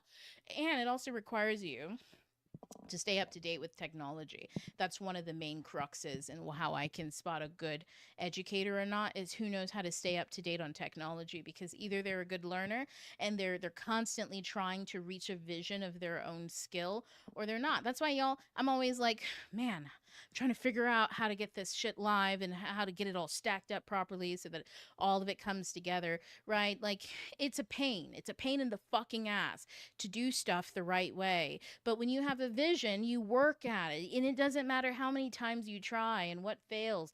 You guys know these lives, getting like the vision of the live, it keeps bouncing around. It's like a fucking spirit. I can't pin it down and have it perfect across all channels, right? But that's okay, because every time that I try something different or this or that, I'm also working against time and who's going to come out with the fucking product that makes it all sync, right? Maybe somebody, ooh, pardon me, burp confirmation. Maybe it's somebody listening to me now. Email me the solution. Also, if it's good, you should pay me to talk about it. I'm taking sponsors now for everybody who's here. How many people are here? Yeah, okay. Anybody who happens to see this. I'm taking sponsors now. Over the Midnight Scholar Society. All right. I got a B2B package. Okay, so that being said. Oh, let me look down here. Okay. I can reword if needed. Epigenetic. Oh, you mentioned empaths and clairsentience versus trauma responses. Yeah. Okay. So epigenetic trauma being, what's your take on epigenetic trauma being authentic? I'm so sorry for that. You're not spamming. You're fine. Don't. Not at all. In fact, I don't even have my glasses on. But anyways, let me see. When we talk about, I'm fixing the camera. When we talk about epigenetics instead of epidemic, okay. So epigenetics and authenticity. Well, you're just being yourself. I mean, you get what I'm saying? What do you mean by epigenetic trauma? Epigenetic trauma. Okay, so here's the thing. If it's trauma, this point still stands, because the point stands about what I said with trauma in general. If it's trauma, regardless of how you got it, right? Who are you putting it in the hands of, and why is the question. So everything is a tool, right? I said that earlier. It's all about the wielder and the intent. So who are you putting their trauma into the hands of, and why is the question. And that is a complex experience. There's going to be ups and downs with that. There's going to be, you might be have to learn or to expand and to grow past old behaviors, right? Old thought patterns and things like that. As you ask yourself that question in every situation. And sometimes you're going to be asked to hold back, don't share. And sometimes you're going to be asked to share when you normally wouldn't. And it'll feel like a total 180. And sometimes and it's all trial and error. You get what I'm saying? You'll know because you're following how you feel. You're letting that lead the way. On the string. Okay. Like a broken violin. Well, that reminds me of doing pros and cons of colonization in school. That's real. Black excellence bug. I'm gonna use that one. That's how I am now. I really go deeply on things because if it doesn't apple in context, it feels a bit responsible. It doesn't apply in context. Yeah. Yeah. And that's the thing too. Oh, and I love that you feel the need to sing Headlock by Imogen out loud when it comes up. Yeah, I know that one's wild. That one takes over me. I love it. But I think that's a really good point too. Is it's irresponsible sometimes to share stuff that's out of context or not relevant, right? Because sometimes you're giving people to like something to think about and then asking them not to think about it, which immediately makes them think about why you gave them this. And sometimes and it happens like this. Okay. Okay, let's say you're on a date with somebody and the one thing you're trying to do, right? Your ex was a piece of work. Okay. And the one thing you're trying to do is move on from that totally. So you go on a date with somebody and they hold the door open and you go, "Thanks. Chivalry isn't dead." And they laugh and they're like, "Huh?" And you're like, "Oh, I'm just saying that because like the last time I got into an argument with somebody, it was your ex. You know, you don't mention that though. You're just like, last time I got into an argument with somebody, it was about chivalry." And they were like, "Nobody holds the door open anymore." And I was like, "Yes, people do, blah, blah, blah, blah, blah." Okay. Maybe that's not so bad at first. But then you guys sit down. You've already started talking about your ex. You're just talking about them as somebody instead of your ex. But then you sit down, you guys eat, you're having a great time. And the check comes and they go, "Oh, no, I got it all. I asked you to come out, you know?" And you go, "That's so refreshing. My ex used to hate that. He used to say it's 50-50 every time, blah, blah, blah, blah, blah, blah, blah." Now, the one thing that you wanted was to move on, to move beyond this person. And what's the first thing you did in a relationship that's new? You introduce them to a person that you want to move on from. And that person knows that this isn't relevant at all because it's not it's only relevant to your anger, right? This is an internal experience. The universe is showing you that yes, these things do exist. And instead of going, "Thank you, universe," you went, "Hey, did you know that I didn't ever believe that you existed because I knew somebody else? And that somebody else, oh man, they still got my attention. I want so bad to be proven that that person isn't real that I'll do anything, including bullying somebody else." Wait, what? See?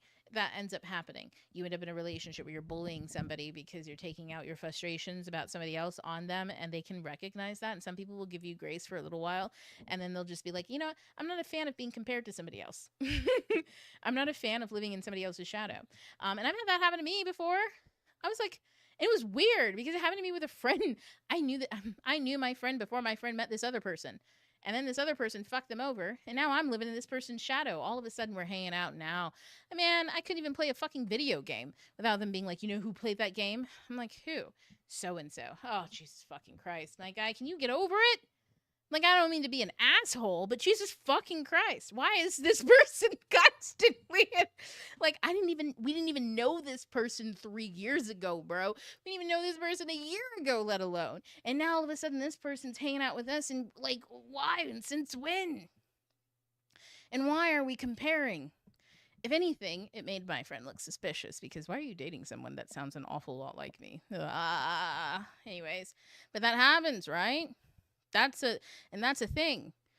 So, anyways, that's what happens when, you're friends with somebody and then it turns out that they're a little toxic. They've got issues going on, but they're hidden and all that kind of stuff. But see, and I will say this, epigenetic trauma. I understood where his trauma came from. Like, I could actually trace it back based on all of the other conversations and knowing different aspects of his family and stuff like that, and being like, I see why you're behaving this way and why you were projecting all of these things, and that you don't mean to, and that's causing you lots of confusion, which is causing other issues, but it's unnecessary. No matter how much I knew all of that, could I say that to this person? No. People can't hear that. They don't know that. So that's why I'm saying epigenetic trauma, when it goes unaddressed, like it did in an old friend, right? It went unaddressed. It comes out. That's not authentic. He was being himself for sure, but he was also trying to hide everything. And what came out was everything he tried to hide. All of the things that he hadn't looked at and all of the things that he hadn't really gone through. All these emotions were becoming so overwhelming that he didn't know what to trust, who to trust, if he could trust himself. You get what I'm saying? All of this created a storm, a massive storm. That's epigenetics when it goes unaddressed. When it goes addressed, then you have new experiences. Then you recognize, oh, This is a new experience that's showing me that the old way in which I understood the world, the old way in which I metabolized it, is just one way. This is another. And I'm experiencing another way. And now I get to have that other experience. And I get to overwrite the belief system that all things or all relationships are like this. All guys who are like this are like this. All women who are like this are like this. All people who are like this are like this. I can override that all or none, and I can start to say life is really complex and you really just have to take everybody at face value and go slow. Make sure that you stay in your lane, that you go based on your feelings, and then whatever isn't meant to stay will fall away, and whatever is meant to go with you will always come with you. You don't got to hold on to shit. You don't have to be panicked or anything. Nothing should mean more to you than free fall. I'm always happy to go into free fall. Something pisses me off, I immediately go into free fall. Fuck it. That is my catchphrase. I even wrote a book entitled it that. Hey, I even wrote a book entitled it that, right? Fuck it. It's called Smash It now because, they couldn't put that on Walmart shelf apparently. Fuck it all in the title. But no, that was really a thing. Is sometimes you just have to go into free fall. You know what I mean? Like, hey, forget it. Whatever is causing issues, whatever the problem is, it's never bigger than your ability to surrender it all and say, I'm living this life and I'm meant to be living some vision that you have. I'm going to let go of the wheel and let the universe reroute me because I refuse to believe that I came here with the whole fucking vision to just not do anything. That doesn't make any fucking sense. It makes sense to weirdos and to people who want you to believe in stuff that they want, right? If they're trying to manipulate you, like old age, you're not supposed to age, buy this, right? Like that person's going to tell you that you didn't come here to live a life that isn't obsessed with looks because they want you to buy the face cream. They're going to tell you that looks are really important. And it's up to you to be able to say yes in general. And I get to decide to what degree and how. So thank you.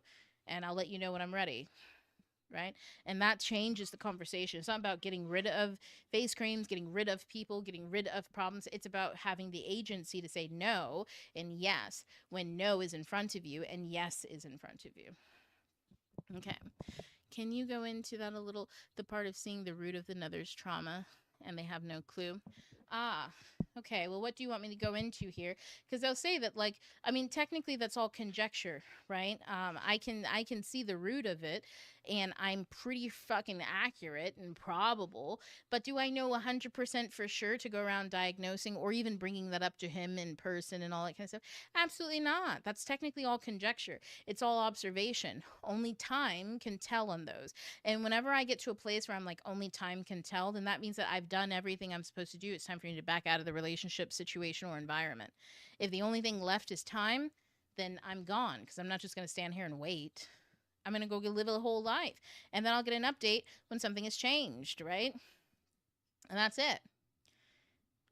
So that's kind of the reason why I say just that is because sometimes it can be very, and it's an illusion.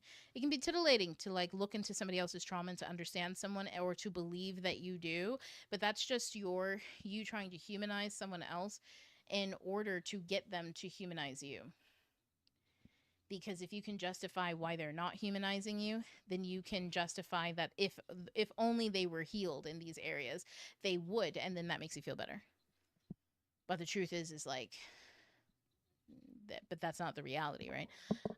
Fair. Yes, it seems a deal breaker sometimes. No, it really is. I mean, unless somebody is growing, because if someone isn't growing and you are, that creates an imbalance, right? And now your growth is both violent to them and because it's a threat. It's a threat where they're looming over their own ingrowth, they're their own inactive. They're not active at all. So everything you do feels like a personal attack because now you see their wound. You can't unsee it. And when you see something, oftentimes enough, people can recognize that you do because even your actions will start taking it into consideration. That's how I am. I refuse to change myself or alter myself or to hold myself silent in situations where I should speak, right?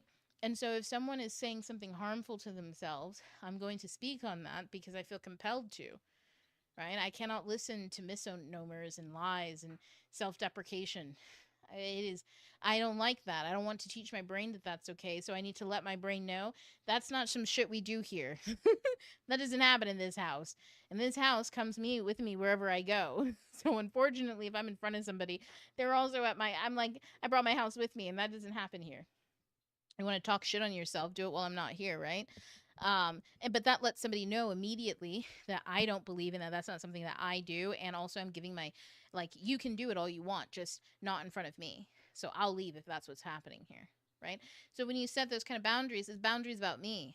I don't do that. I leave because I don't want to give my energy, my brain, the misconception that this is what we do. Because you will start acting that way because you were justifying it for someone else. You justify it for yourself. That's how friends impact you and persuade you to do things.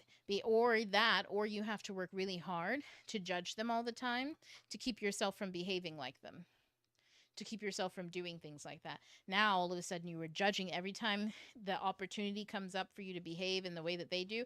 You have to shut it down with judgment. So now, every time you see them do the thing, what do you think you're going to do? You shut it down with judgment. Inside your head, they can feel that. Or when you go and laugh, and they're like, "What was that about?" And you're like, "Nothing. It was just a laugh. I thought it was funny."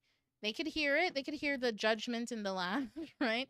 Or if you just look away, they see it. You know, like 90% of the time, most people don't feel comfortable enough calling it out either. I'm the type of person, I'm confrontational. I'll call it out. Why'd you make that face? Oh, because you're being hypocritical. How? I want to know.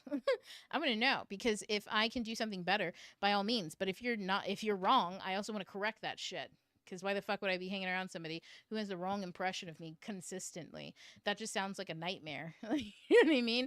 Somebody has the wrong impression of you, and like now you're around them all the time. Like we've all seen those shows and those movies. It's always dangerous, isn't it? Like who wants to wallow in their own self-destruction? Okay, so everybody, I think it is time for us to get onto the flow diagnostic. Okay. I am going to record, obviously. Where is, no, I don't want that. Where I am. Okay. I have this, but no, I'm pretty sure I had, here we go. Okay. I'm trying so hard to make sure that I have all of the windows open appropriately to be able to see. I am where I am. Okay. And also kind of see myself so that I can see when the camera falls out and see the chat. Oh my goodness. I am asking for a miracle on 34th Street right now. Okay. Let me see. It doesn't fuck you guys up, does it? Oh, no, it doesn't. Wait, does it? Fuck. Hold on, sorry. Hold on, guys. No, I think that's fine. Let me see. Yeah, okay, hold on. Let me see like this. Oh, yes, that's perfect. Because I can still see it. Okay. No. Okay. I won't be able to see people's faces, but I can see what they said. And then, you're burning out, you're burning out. Okay, and now I can see when the chat changes. Alrighty then. Not Jim Carrey buzzing out. Okay, here we go. Let me go ahead and hit record. So we're gonna record now. Wait. Not the current tab. The window. I think. No, this microphone, thank you. Is it the window? No, full screen, current tab. Because I should be able to move tabs. But it didn't let me do that last time. Which was fucking crazy. Okay, let's try the window and let's see what happens. You're burning out. We're burning out. The ground. Okay, maybe this one. We're burning out. Okay, share. Underground. Okay, I think both of these show up, maybe. Let me see. I think this one shows up, maybe. We'll have to see. Hopefully it does. Okay, hello everybody. Welcome back to another student questionnaire. So everybody who's at home, watching live and also in real time, we're moving on to the student questionnaire portion. I'm going to start answering some of the questions that we have. I'm probably just going to get the one due today because it's already 7 o'clock. We did a lot of current events and we talked about AI. We talked about the Aries moon. We talked about trauma and epigenetics and how that expresses. We talked about a lot of things. And also, we're dancing the new moon through in Aries. So if you want to watch the replay, you can. It's on Patreon. But and it'll be up the same day, and I probably have something similar in the same title. All you have to do is look for something that was published the same date, and maybe one of these days I'll upload the links so that you could just click on it.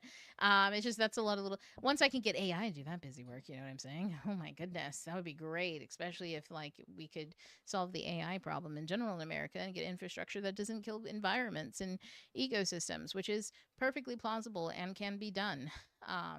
It's just right now, the people who are in charge of infrastructure and get things passed and stuff are, well, they're problematic, I guess, to the community at large.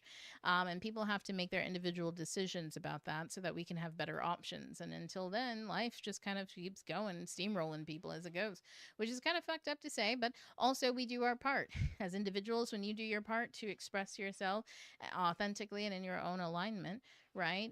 That's you doing what is necessary because you buck the status quo that is man-made when you act in terms of nature. And when that happens, all it takes is but a gentle breeze to knock the whole thing down. So anyways, let's jump into the flow diagnostics. I'm going to read the question as usual.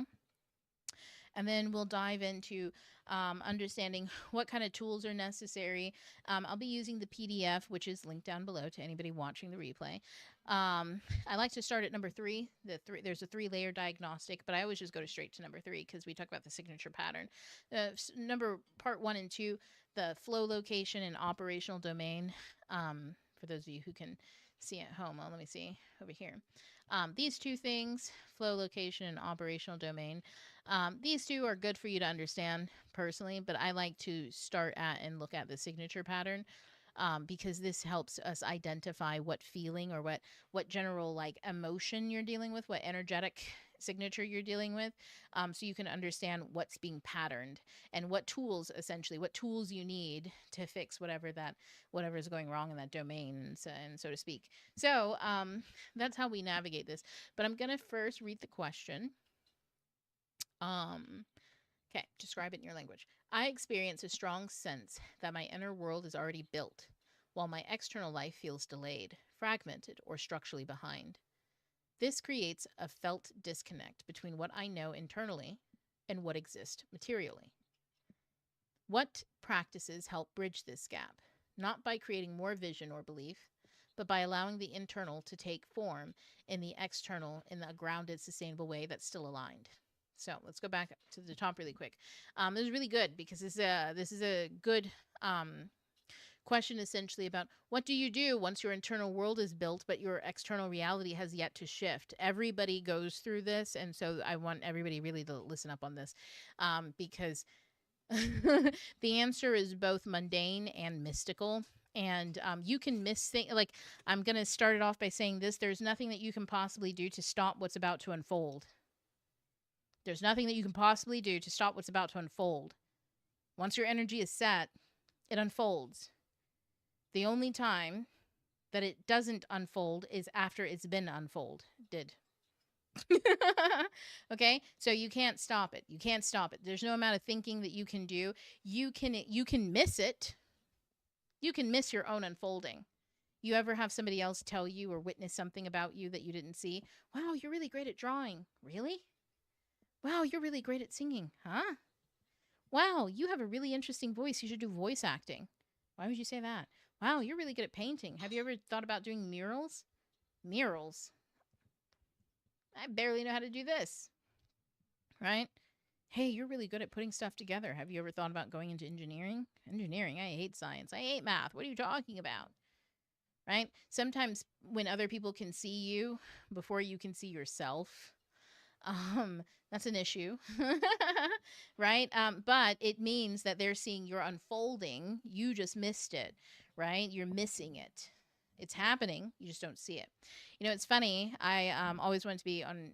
I always had this thing where I, that Smash It would be on like New York Times bestseller, but not the bestsellers list. I didn't really want to be on the list because I knew that it was kind of it's a marketing scheme. It's done by the publishing companies. They don't tell you that. It's all backdoor stuff.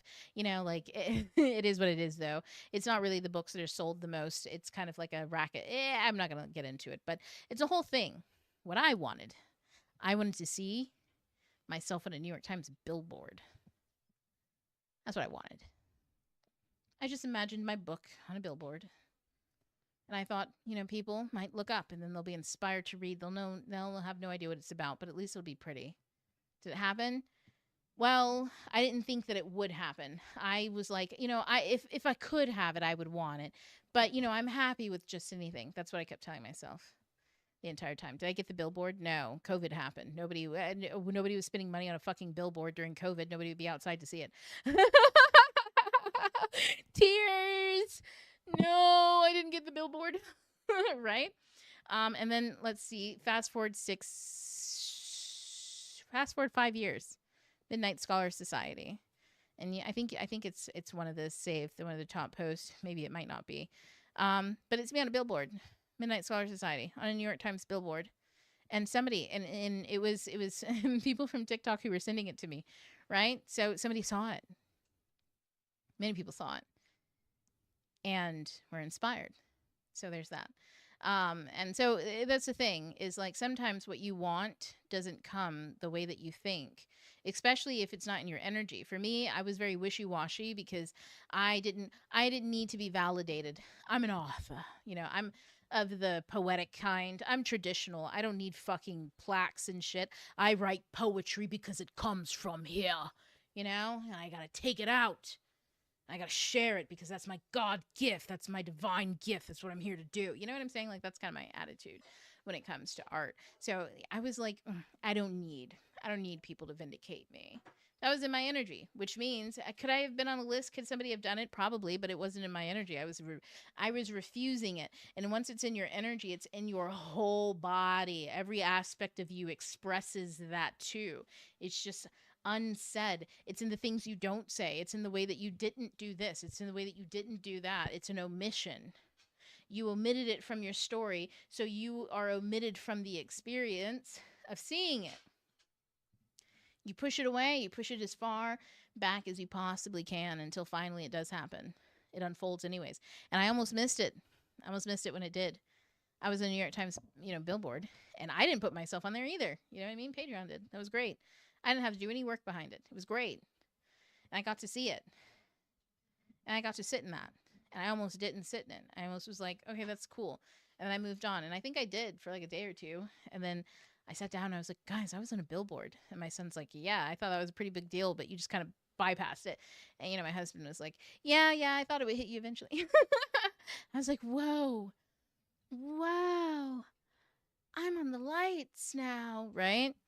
But so I tell you that story to tell you this. Stuff always unfolds. It's inevitable. It's inevitable. Whatever it is that you want, it's inevitable. You have to understand that. You have to know that for certain. There is no way around it. Now, the question is, do you want to experience the unfolding of that? Or do you want to be in control of how it unfolds? If you want to be in control, you will be shown exactly why you can't be, because you will fuck it up every single time you try to do it your own way. Why? Because you have a limited scope and capacity. The whole world is supposed to come together to help you. And what that means isn't that the universe picked you because you're special. It means, bitch, if you want to be famous, don't you think other people have to pay attention to you? Don't you think other people are part of that process? You don't just see I'm famous in my head. Okay, then go sing in your room. You don't need anybody to know about you. You know what I mean? You can be famous in your head, but if you want to be famous in life, right? Like, not that fame is anything special. I honestly would never bank on that. But I use this as an example because it's one that requires literally other people to care. Fame requires other people to care, right? And so therefore, if you want to be famous, you have to have other people a part of that process. And if you try to speed that shit up and say, well, I don't need all of those people to be part of the process. I want it and I want it now. Okay, so you just want to be famous by yourself. That's fine. Go back in the closet, cover your eyes, sing to yourself, and I do that all the time. I don't want to be a superstar who sings and dances for other people's fucking entertainment. I do not want to be a singing and dancing performer for other people. Why? Because it seems like a lot. Guys, they're always on the road. You know what I mean? It just seems like a lot. None of those people ever really seem like they're happy. They seem like they're singing because if they don't sing, they'll die. And that just seems like a lot. I'm not into it. Now, do I like singing and dancing for my own personal benefit? Yes. I'm doing it right now. Right? Which means I get to do it just for fun. That means I get to exercise and I get to stretch and find my limits for fun. Not under pressures where I can accidentally overextend myself, right? There are other places that I go where the pressure's on. I don't need to have that in every single aspect of my life, right? So here's the thing. When you understand that everything happens in its due time, and time because other people are part of the process, and the process is one that you have to enjoy, otherwise you'll miss it, then you start thinking a little bit differently. Your inner world is built. You have the vision. Now you get to sit back and experience it unfolding piece by piece. The question is, what do you do between curtain calls? Sometimes your life is popping, right? Your dreams are just going. Oh no, I know. What song is this? What's been about it? I know you're hurting. Oh yeah, that's right. Ray is always doing something.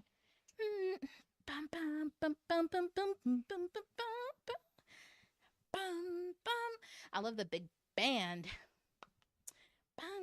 Anyways, point that I'm making. Before Ray distracted me. I know you're hurting. The one part, before we get into this deeply, is that you have to understand that your dream is inevitable. You have the vision. And now you get to see it happen. But just like a movie, just like a TV show, there are seasons, there are sequels, there are plot lines. You know, you actually have to sit the fuck down and watch it happen. You can't be like, okay, this happens to me all the time, right? I always want to have watched the show without actually having to experience watching it. I love when I think I know what a show's about. Because then I don't have to watch it, right? I can just be right while being totally fucking wrong. I can just be right. It's called ignorance. I can feel like I know something and just be right without ever having to live it. But if you don't sit the fuck down, or in other words, you rest, you let the old life go, which sometimes feels like a spin out. Whoa! Right? Sometimes that feels like a spin out. You let the old life go, and the new one starts to come into view. Now, what happens during the spin out, and what tools do you need to be able to actively let the spin out happen in a way that's conducive to you and not dizzying, okay, that doesn't throw you, right? How do you regulate in it? Let's talk about that. Okay. So, let's look at the signature. Actually, before we do that, oh shit, I was supposed to do an animal. Man, guys, this is the first time I didn't do it. This is I'm up dancing. Okay. Something smells so good. Yeah, I can only do one because I gotta eat after this. I don't know what he's making over there, but it smells good. I'm hungry. Is it like chicken fucking Alfredo? I don't know. Oh, the otter and the badger came out. That's crazy. I dropped so many cards, but these two came out open. So we had the otter before. Surrender, let go of control. What did I say? Oh, what's the bagger? Dig in and see it through to completion. I can't make these things up, y'all. Come on. Let me see. Can y'all see that? Can you all see it? We got the otter, let go of control, surrender, and the badger. Okay, oh, the badgers. Dig in and see it through to completion. Perseverance. Okay, so I think those two things work really well already.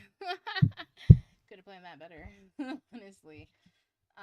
So yeah, that's gonna be the title of these, and those are the two animals. So this is the thing I like to say. Oh shit, the thing I like to say is not that. What song is this? Because it's fucking me up now. Oh, it's not gonna tell me. It's not gonna even tell me. Well, fuck you guys. I don't care then. That's so upsetting. That makes me so angry. Slow motion. Oh, I love slow motion. Who is this by? Calandra. In case y'all need to know, link in the bio if you're on TikTok to the playlist that I'm listening to right now. I think you can join the jam session. It's right at the top. And anybody on Patreon, just look at the top. That's the first link that I posted.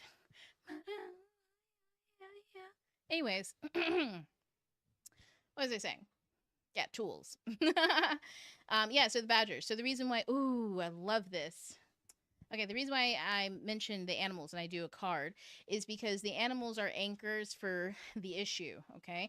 When you have an animal or some type of energy to anchor what your issue is to, then it becomes walking symbolism for that issue. If you start dreaming about badgers or otters or you see them all of a sudden cropping up, then you take that as a sign to think about whatever it was that was causing you issues and whatever solutions you're implementing. So, in other words, if you need to take action, right, or you need to let go, let me put it this way, you need to let go of control and surrender, and an otter comes up in a situation where you're frustrated or confused and you're annoyed and you're like, well, fuck it, I don't give a fuck. I don't care. I don't care. I don't care, but you're not really letting it go. And you sit down and on the TV is a nature documentary and then it's got otters on the screen. That's confirmation, right? Let it go. And then you start thinking about and you learn about otters. And you don't even need to wait for it to come up randomly. You can learn about badgers, learn about otters. How does a badger show in practice perseverance? How does the otter surrender? How do they become connected to those words and those ideologies? And when you start thinking that way and you try to get into the mindset of the animal in that way, you start learning legitimately the energy. God, the music hits right at the time.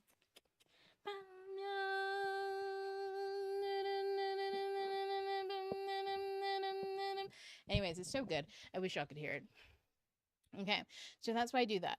I'm going to do the tell me what's happening. I'm going to read that before we get into the PDF really quick.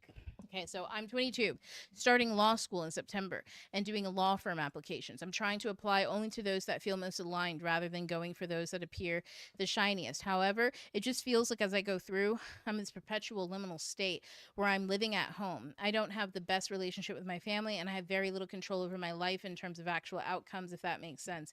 It just feels like I've been on a continuous state of being waiting for my life to properly start since I was maybe 16 and I don't know when and how to get into it. Okay, so first things first, my guy, you're 22. Jesus Christ. Of course, you've been waiting for your lives to start. It's not going to until you get into about your mid 30s.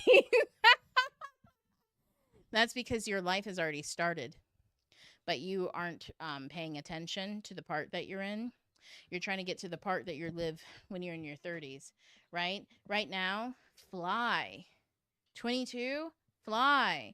You're trying to fill out for applications to get into law so that you can get the fuck away from people. You don't need to fill out law applications to do that. And by all means, if you want to do internships and stuff like that, fill out stuff and feel good. But also, you are a human being. How are you getting out there? How are you leaving? How are you going? Have you decided to study abroad at all? I know that you're studying law, but like, are there any other options? Are you thinking in a small box because you so desperately want to get out of where you are that you're willing to purchase a ticket out? Shows you what happens when we go into things like law or different established professions that tend to stand the test of time is usually a sign of someone who thinks really well, right, in long term, because you've recognized a profession that seems to last regardless of what's going on. There's always these types of professions, right? And also it's one that requires some level of rigor and intellect. So clearly you have that. But this can also be in an entrapment when you see like you see a way out, but it's pre-built. The structure is great. Keep the structure. So that way you can fly free. The structure is timed. No one gets out of law school before 22. Get what I mean? Like, I mean, I'm sure it can happen and all that kind of stuff, but are you really a fucking lawyer that anybody wants to trust fresh out of school at 22? No. Right? You're going to law school right now. Right? You're learning things. It's going to take you time. How much time? Probably until you're about 30 to be taken seriously. So you got 8 years on your hands where no one's really going to take you seriously. You can spend those 8 years trying to prove how serious you are. And of course, by the time you get to be 30, you will be a force to be reckoned with, because you were always going to be a force to be reckoned with, right? You were always going to be who you are when you get there. You were always going to be that. But right now, you can either spend those years, and I'm not saying 8 years, don't like quote me on that. Get what I mean? I'm just throwing numbers out there for like general growth and when things tend to happen to people in life. These are averages. But when you get, I mean, you got those 8 years between where you are now and to where you're trying to be. You either spend them trying to prove to others that you will get to 30, which you will, or you can spend them exploring. Who are you really? Don't be afraid. Like, if you do something else, you will be too distracted to get all that other stuff done. Again, remember what I said earlier. What are you doing between the cutscenes? See your life like a movie, like a TV show. There is a section where you have to go to school. You have to spend all that time doing X, Y, and Z. There's a reason why people montage that or make that a whole series. Okay? We're going to make it a whole series. 8 seasons. Okay, or just take how many years you need to graduate, turn those into seasons of television shows, okay? And every season is stacking up to the end of this thing, and then a whole new series will start. And that's where that whole thing where you know where you're headed and you're going and you're a free agent, you can take yourself. That doesn't mean that these other that the 8 years you have to spend that with the family that you don't really get along with. No. Emily's in Paris, then she's in Rome. I was seeing that on Netflix. Not that I'm saying anything about the show. Don't take anything away from that. But I mean is go out and live your life. If you don't know how, or you think that that's not possible given the times and how everything is and the finances and stuff, I'm going to tell you this. Life is already fucked. You might as well enjoy yourself. Don't ever let anyone tell you that the opportunities and resources that are out there aren't out there because life looks scary. And when I say that, I mean study abroad. Go somewhere. Let your education pay for it. Oh, well, when I get out and money. For sure. Yeah. But you can either do it miserable or you can have something that was worth what you put in. And what I mean by worth is you were either experiencing something new that changes you on a fundamental level that makes you more you than you could have ever been, or you dog yourself out trying to get there. You can either get there through hate or passion. Hate will have you running. Oh God, it smells so good.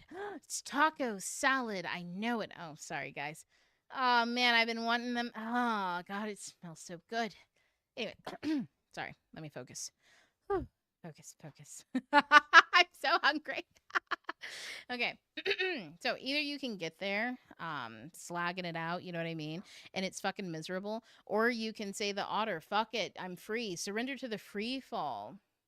Go do something that you didn't think was possible, just so that you can prove to yourself that you can.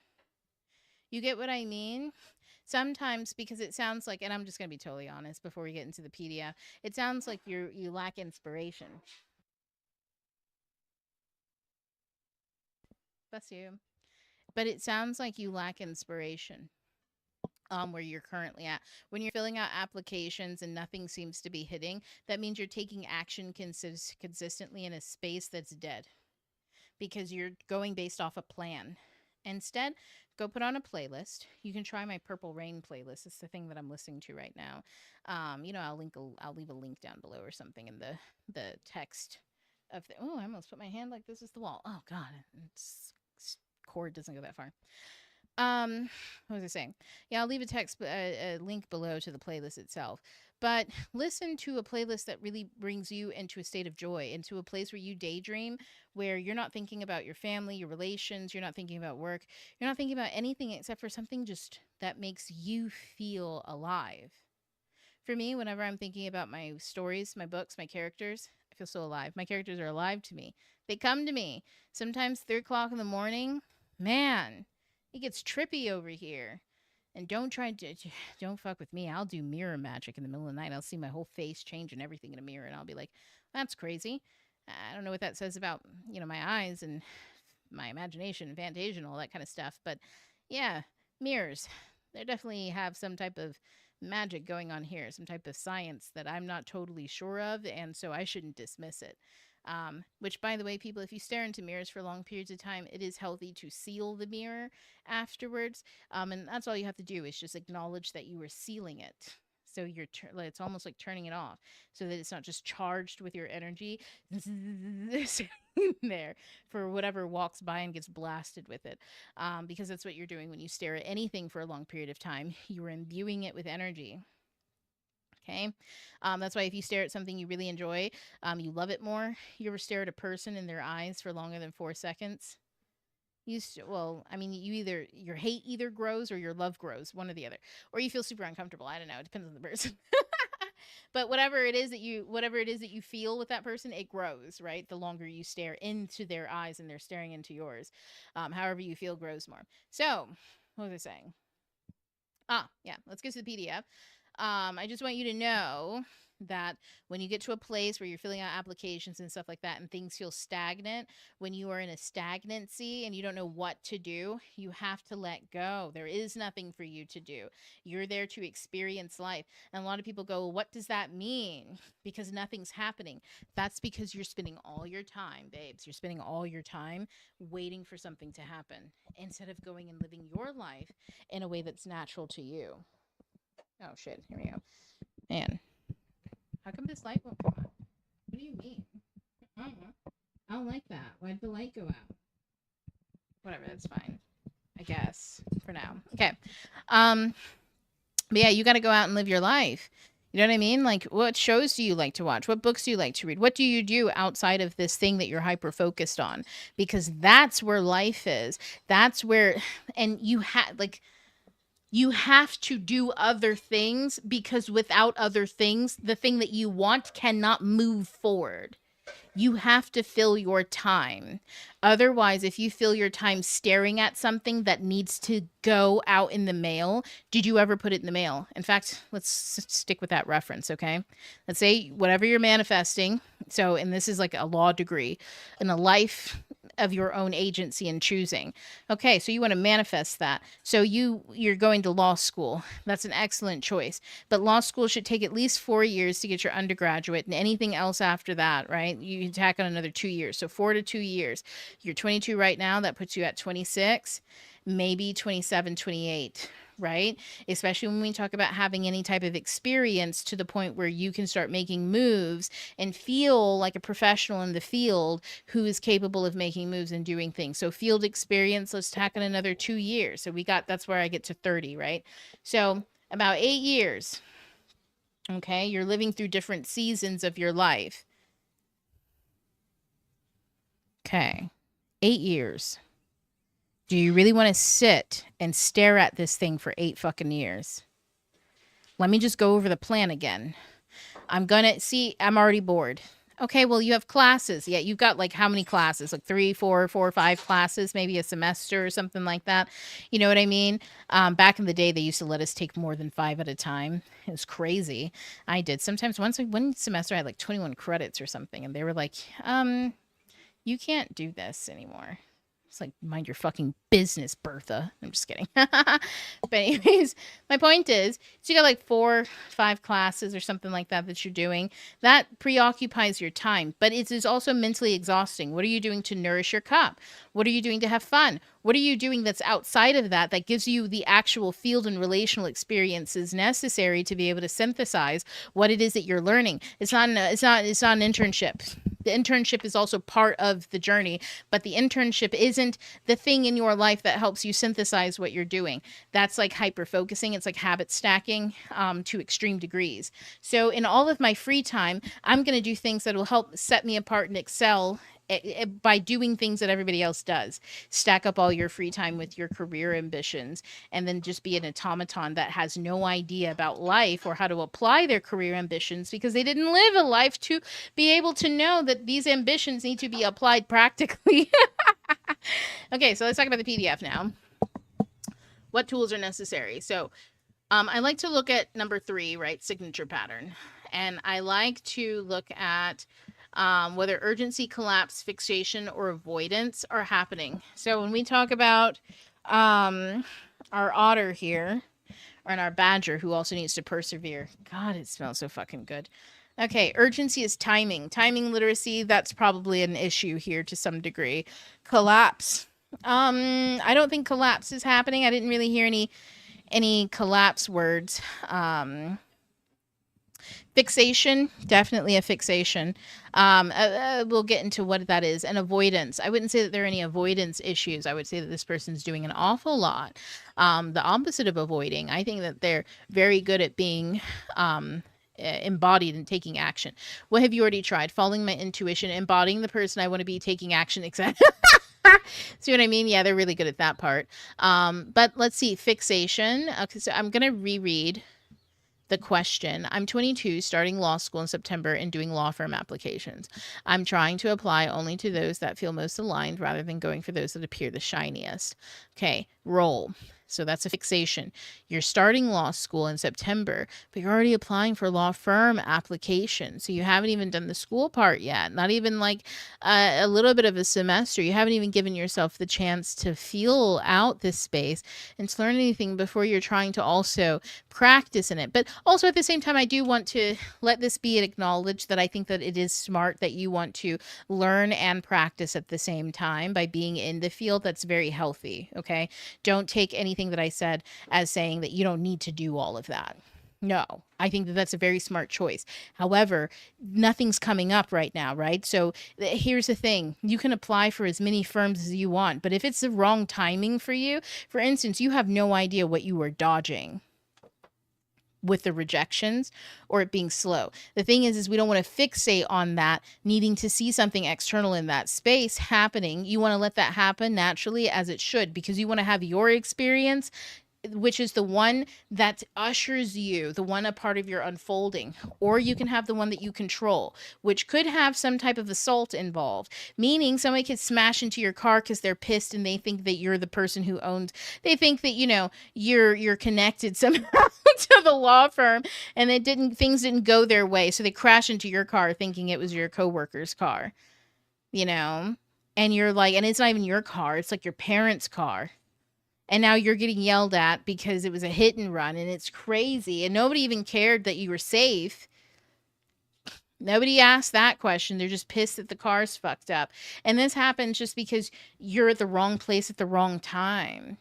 But things like that is energy exploding, because it's like, but instead of the energy exploding you forward into this unfolding, right? This is why you ever notice the princess movies, they lead with their chest, with their heart. Instead of you being pulled forward with the unfolding in a graceful way, you're being shot out sideways and showing up all rickety and shit. Like, oh my God, I don't even know how I got here.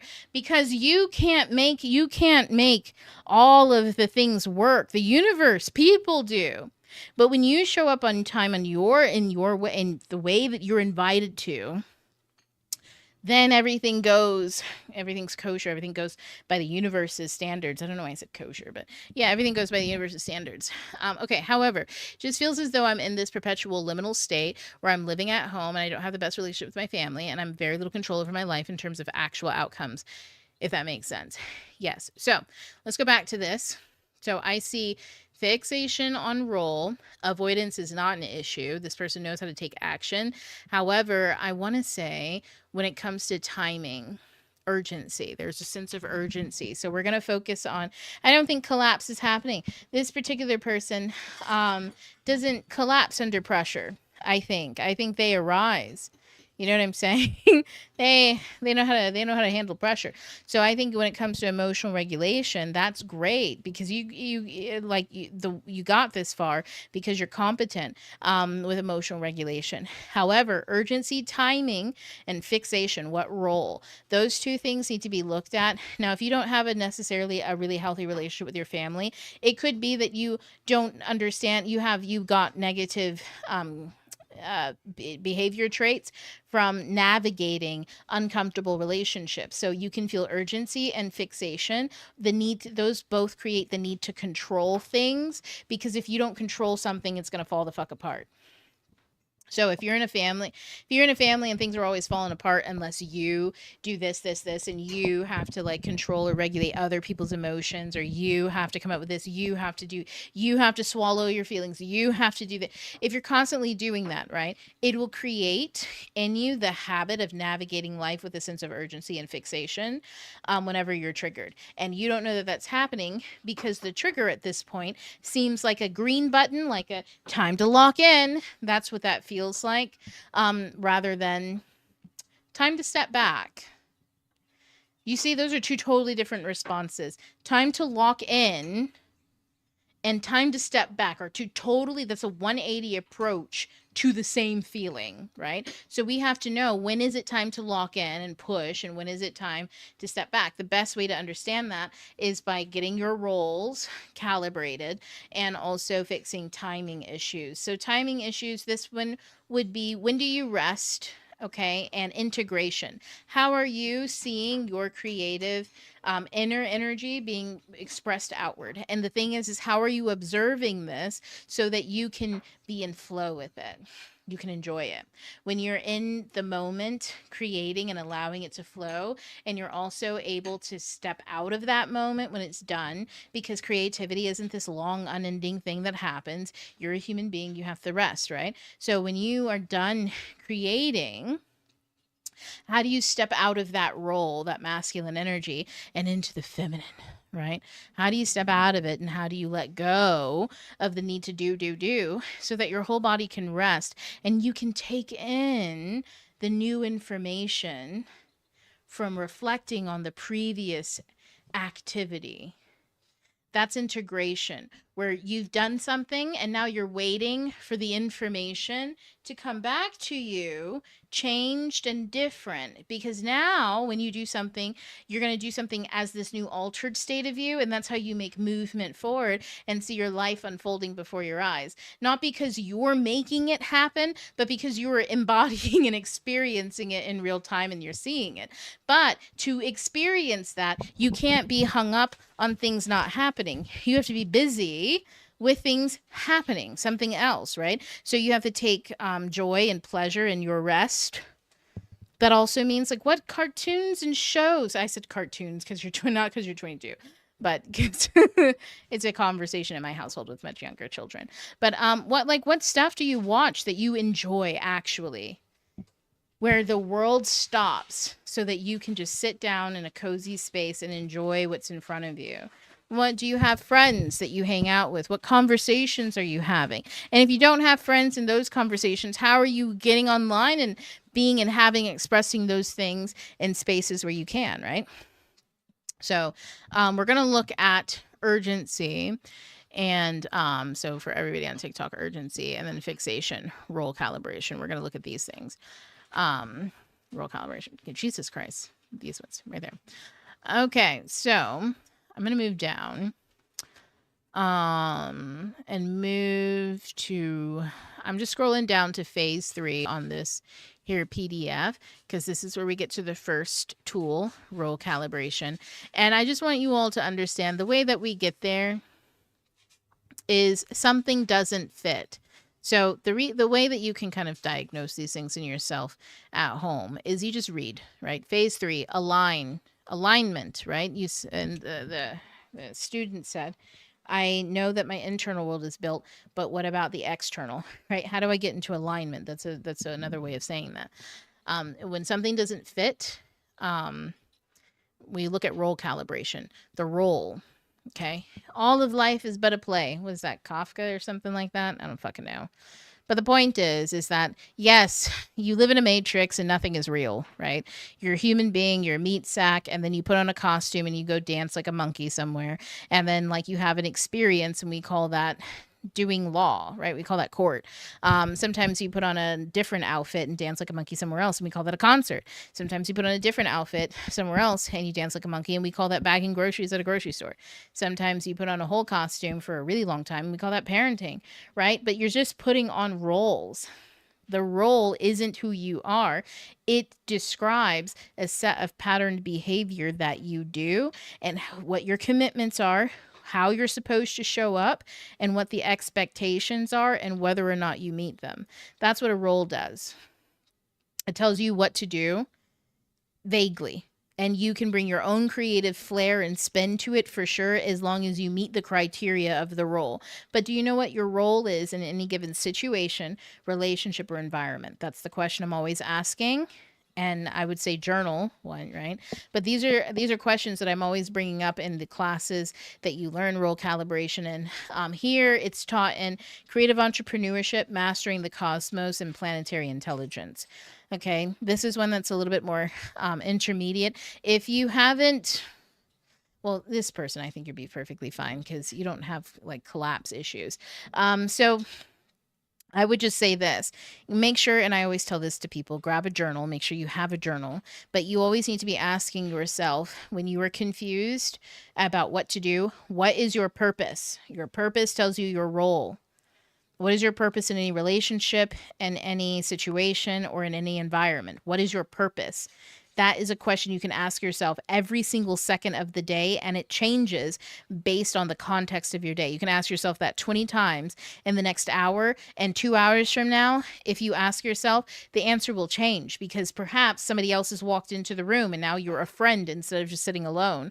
Or now you are a parent because your kid has come home. Or maybe now you are bagging groceries because you just clocked in. Or maybe now you're a CEO because somebody just emailed you about work, right? Your role changes all the time. And so what is appropriate for you and what is your responsibility and what your commitments are all baked into that. When you understand that and you meet that energetically, which in creative entrepreneurship, you'll learn about meeting that energetically. You got to run yourself like a business, but you're not running yourself like a white man's business. You're running yourself like nature's business. Nature is the blueprint and the key, okay? That's why it's spiritual. You go with the flow. I'm not new. This isn't new. This is the Tao. This is like literally every indigenous philosophy runs off of this. So you can find 1,000 different names for all of the philosophies that have come out of this.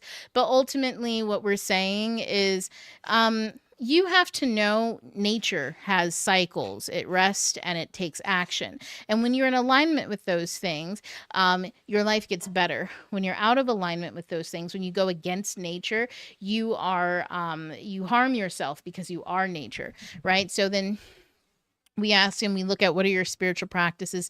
Do you journal? In other words, how are you reflecting and things like that? We cover that in creative entrepreneurship and mastering the cosmoses.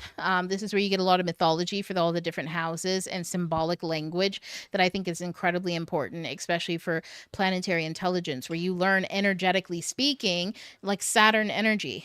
How do you practice devotion to self? Your devotion to self is how do you practice self-love? How do you show up to the commitments for yourself, right? So this is the role, right? And Venus and Jupiter are also baked into that. But if you just listen to those lectures and stuff like that, like Mastering the Cosmos is 3 months. I say listen to one lecture a week. Y'all don't need to be like trying to finish all this stuff in a month. Somebody else, have that issue where you get excited and you're gung-ho and you want to do everything all at once. That's the antithesis of everything I said, right? Do it slowly. Do it the way in which it was either filmed or at your own pace. I'm never going to tell you what you can and can't do, but I can advise you to go slow, because when you go slow, you can actually see how this stuff works in your life. If you try to go fast and get all the information so you can then turn around and apply it to your life, you will have missed all of the experiences, because first of all, none of them have happened yet. And two, you sped past having experiences so you could gain all the knowledge so you could then do what? The thing you didn't practice, right? We expect that when we gain knowledge, we'll just know what to do in the moment. And it's like, no, the first step when you gain knowledge is to find a moment to practice it, to reflect, right? And then when you practice it, that's how you start gaining experience and knowing a thing. So every time you practice, you gain that experience. Oh my goodness, it looks so good. Okay. So that's that. Energy discernment. This isn't one that I think is super necessary. But well, no, I will say energy discernment. So creative entrepreneurship, I go over this. Remember I said you'll learn a lot. And also planetary intelligence is here. Oh, for those of you on TikTok, energy discernment. Here we go. Planetary intelligence is also here, Venus, and embracing the elements. Okay, I teach those classes. Oh shit. Let me highlight that for TikTok. There we go. I teach those classes and all of the energy exchanges in here. And so already two of these classes have been covered, right? With role calibration, that's planetary intelligence, Venus specifically, and then creative entrepreneurship. Those two are already taken. So you see how the energy exchange and discernment, that tool shows up in those classes as well. So you'll have gained this tool and you will be asked to practice it, and you'll be given all sorts of instructions on how to do that. The reason why I'm telling you to get a journal is because I'm going to tell you in class all the time, these are prompts. This is journal about this, journal about that. This is good for your journal. This is good for your journal. Your journal doesn't need to be special. Just needs to be something that you can put shit down in. Also embracing the elements, right? That one is usually something that's taught early on. So when people really need help with like emotional regulation, nervous system regulation, and like getting the information of the language to be able to navigate that well, embracing the elements is really helpful because it introduces you to your four bodies. Okay, but I do that also in creative entrepreneurship, so you're good. But the four bodies, you have a spiritual, emotional, mental, and physical body. Okay, ruled by the four elements, embracing the elements. In other words, fire, water, air, and earth. Right? And these elements interact with each other. They change with each other. Your bodies are interacting and talking with each other. So how is that happening? And as you know, some elements are complementary and some of them are quite aggressive towards each other when misused or inappropriately placed, right? Or when you're trying to go from, say, your mental state into an emotional state, that can feel very chaotic, right? Air and water don't mix that well. So if your emotions are turbulent and your ideas or your thoughts are all sour and nightmarish, right? This is air and water trying to mix, and it's not going together. So this is a moment where we stop so we can separate them and allow stillness to happen, so then we can go, whoa, what was that about? What caused the turbulence? And then you can understand that maybe you ate something and your stomach was upset, but you didn't notice because you took aspirin earlier because your head was hurting, right? So you've masked pain in the body, but your body is in pain, and so that's causing turbulence, whereas normally you wouldn't have turbulence. But because you took the time to be still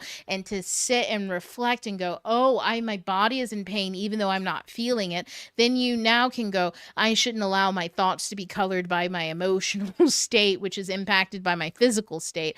I should just understand that I'm in pain and maybe I need to pull it back, or X, Y, and Z. You can make better choices, in other words, with you when you're informed. So that's what embracing the elements does for you.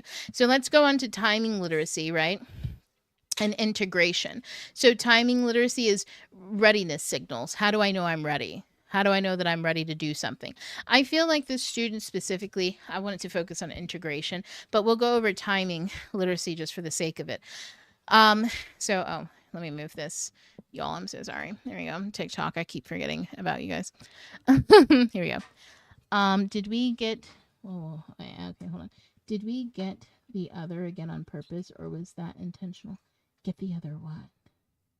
Get the other what? I don't know.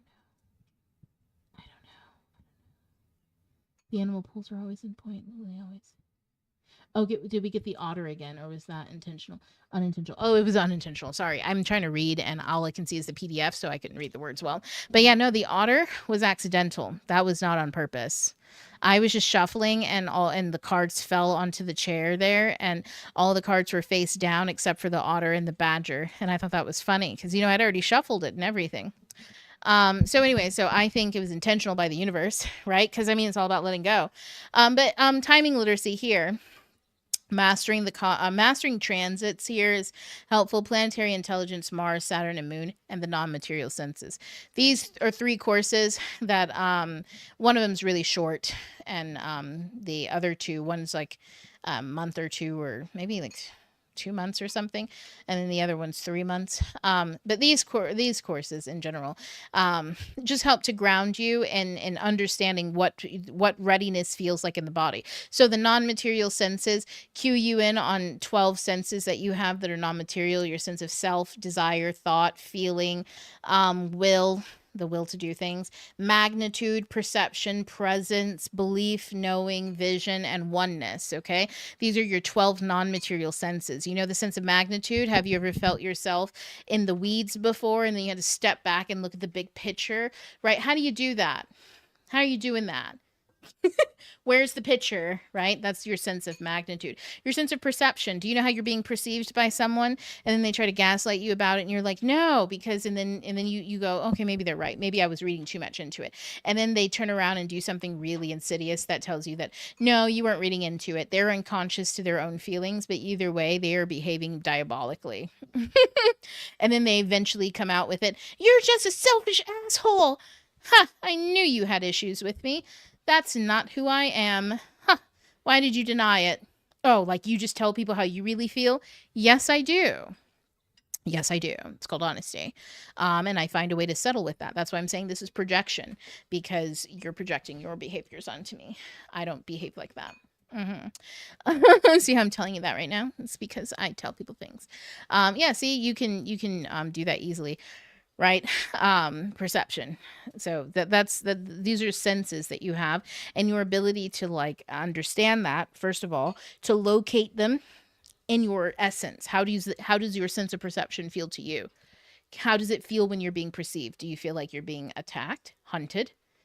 Do you feel like you're being preyed upon, admired? How does being perceived feel to you? How does it feel in certain situations around certain people? That's always going to be a different response, right? So once you're aware of your sense of perception, then you can start to gather data about how you feel when you're being perceived in different types of ways, and what signals you, how does it feel in your body, things like that.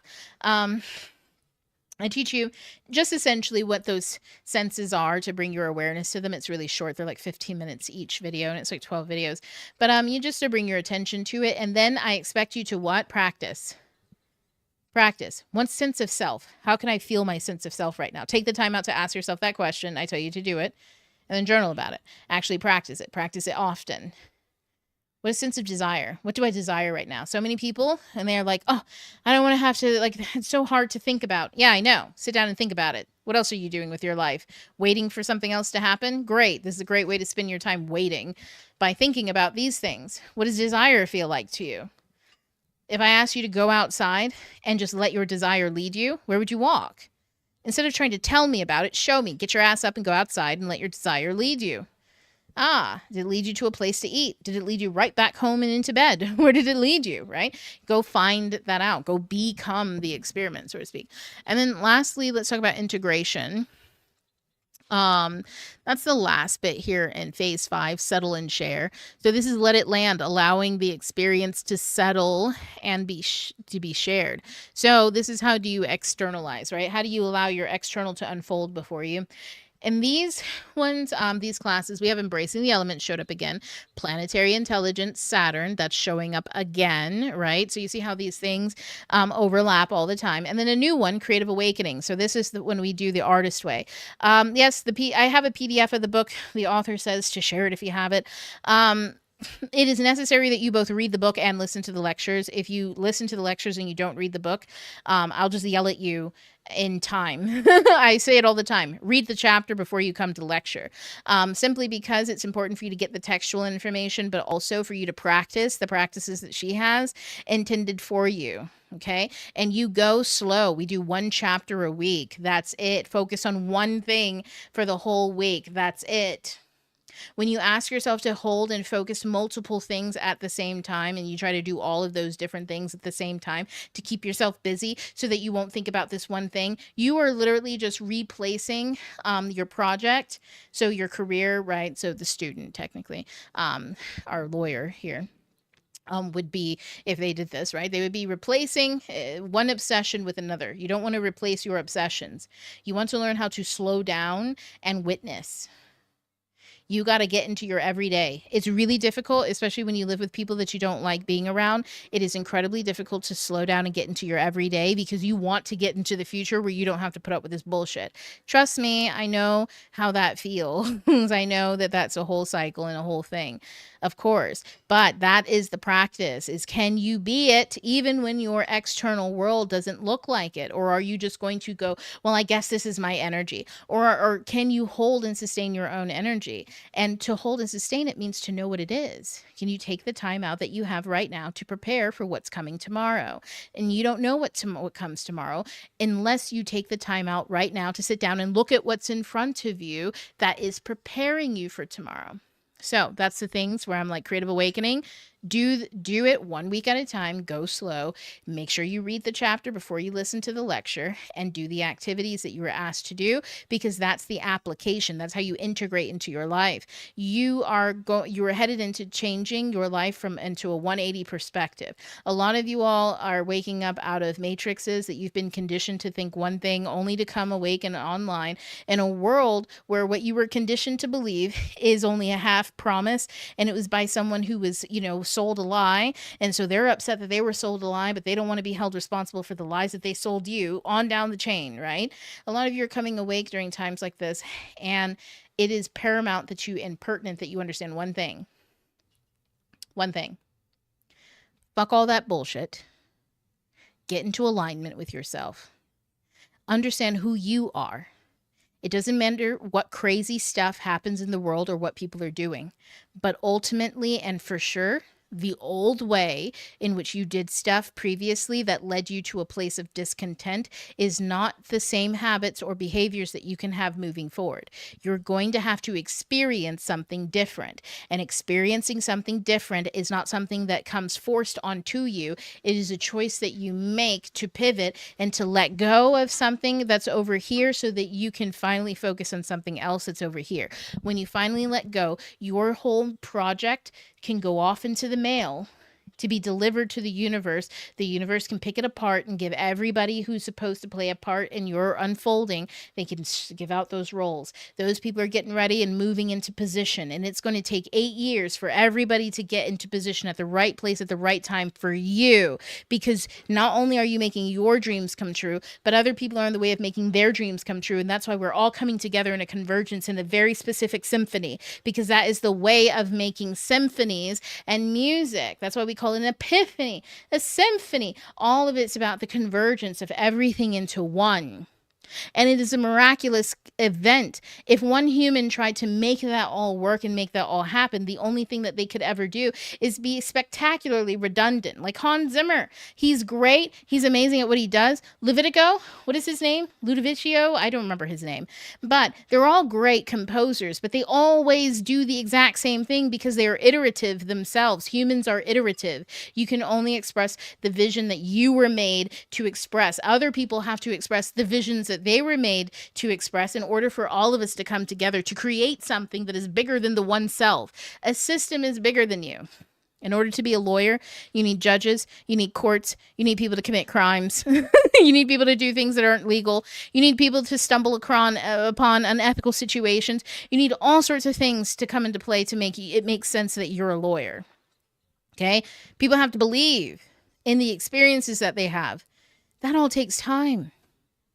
If you need it to happen overnight, well, you're going to have to go to sleep and wake up an awful lot of times before that overnight happens for you. Or you enjoy everything else that you have to enjoy right now while you can, before the light switch gets flipped. Because once the unfolding happens, it is inevitable. Okay. That's where I'm going to leave it. Okay, that's for the most part it. That is my advice here. Other than that, I don't think any other classes are necessary here. What else is there? Yeah, I mean, the classes I'm always telling everybody always at the same time. So non-material senses, embracing the elements, creative awakening, mastering the cosmos, and planetary intelligence. Those 5 courses all stacked into one really gets you where you need to go in big ways. And then the creative entrepreneurship, that's when you've built the self. Now you're trying to community build. You're trying to create capacity for yourself to be able to move. Sustaining success is another one that we read about and stuff like that. That helps. But other than that, these ones, just literacy, timing literacy, give that one a little bit of a look at. But integration cycles, okay, and role. That's our main focus here. What role are you in, and how can you rest and move in abundance with nature? The classes that I mentioned will all give you the tools necessary and the keys necessary. I'll explain all the tools, and you will be asked and told to use them in time. So go slow. Go slow so you can actually practice the tools. There is no way of speed running this. Life will not let you. No matter how hard you run, and no matter how hard you try, no matter how hard you really, really, really wish it, there's 24 hours in a day. The sun's not going to speed up or slow down for anybody. So take that as you will. All right, everybody. I think that's it. Okay, stop sharing this loom. I am so hungry. I'm going to go eat now. It smells so good. And like I said, guys, so this one, let me type in otter and badger really quick. So I know how the otter badger. Okay. Yeah, I'm going to let you all know. And then this was what, 14? Are we 15, 16? 16 today? 26. Okay. Yeah, I'm going to let you all know what was I going to say? Oh, yeah. All of this will be, the replays will be up by Sunday. I've got a lot going on in the back end over here, so, you know, give me a little bit of grace on time. But yeah, these will be up by Sunday, and I'm also going to be doing, some lives eventually, probably after this week. More FAQs, just random lives, okay? Well, class is always on Thursday, unless I move it to Saturday. But if you see me any other time of the week, this is why. I'm just here getting them done. Okay, this was a banger. I'm so glad. I'm so glad. Okay, did we get another honor? Okay, that's it. Bingo. Thank you. You're welcome. All right, everybody, I'm off now. Everybody have a great evening. And remember the new moon tonight. Dance through it. Move your body, okay? Let all of that energy and all that fire go through you, okay? And have fun. When are you doing one-on-ones? Oh, I'm always doing one-on-ones. I'll give you a link to, let me see. I'll give you a link and use the code.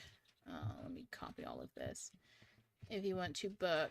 But my one-on-ones are open right now. Paste, there we go. Yeah, my one-on-ones are open right now, so you can use that link, okay? And if that's it, everybody, I'm headed out.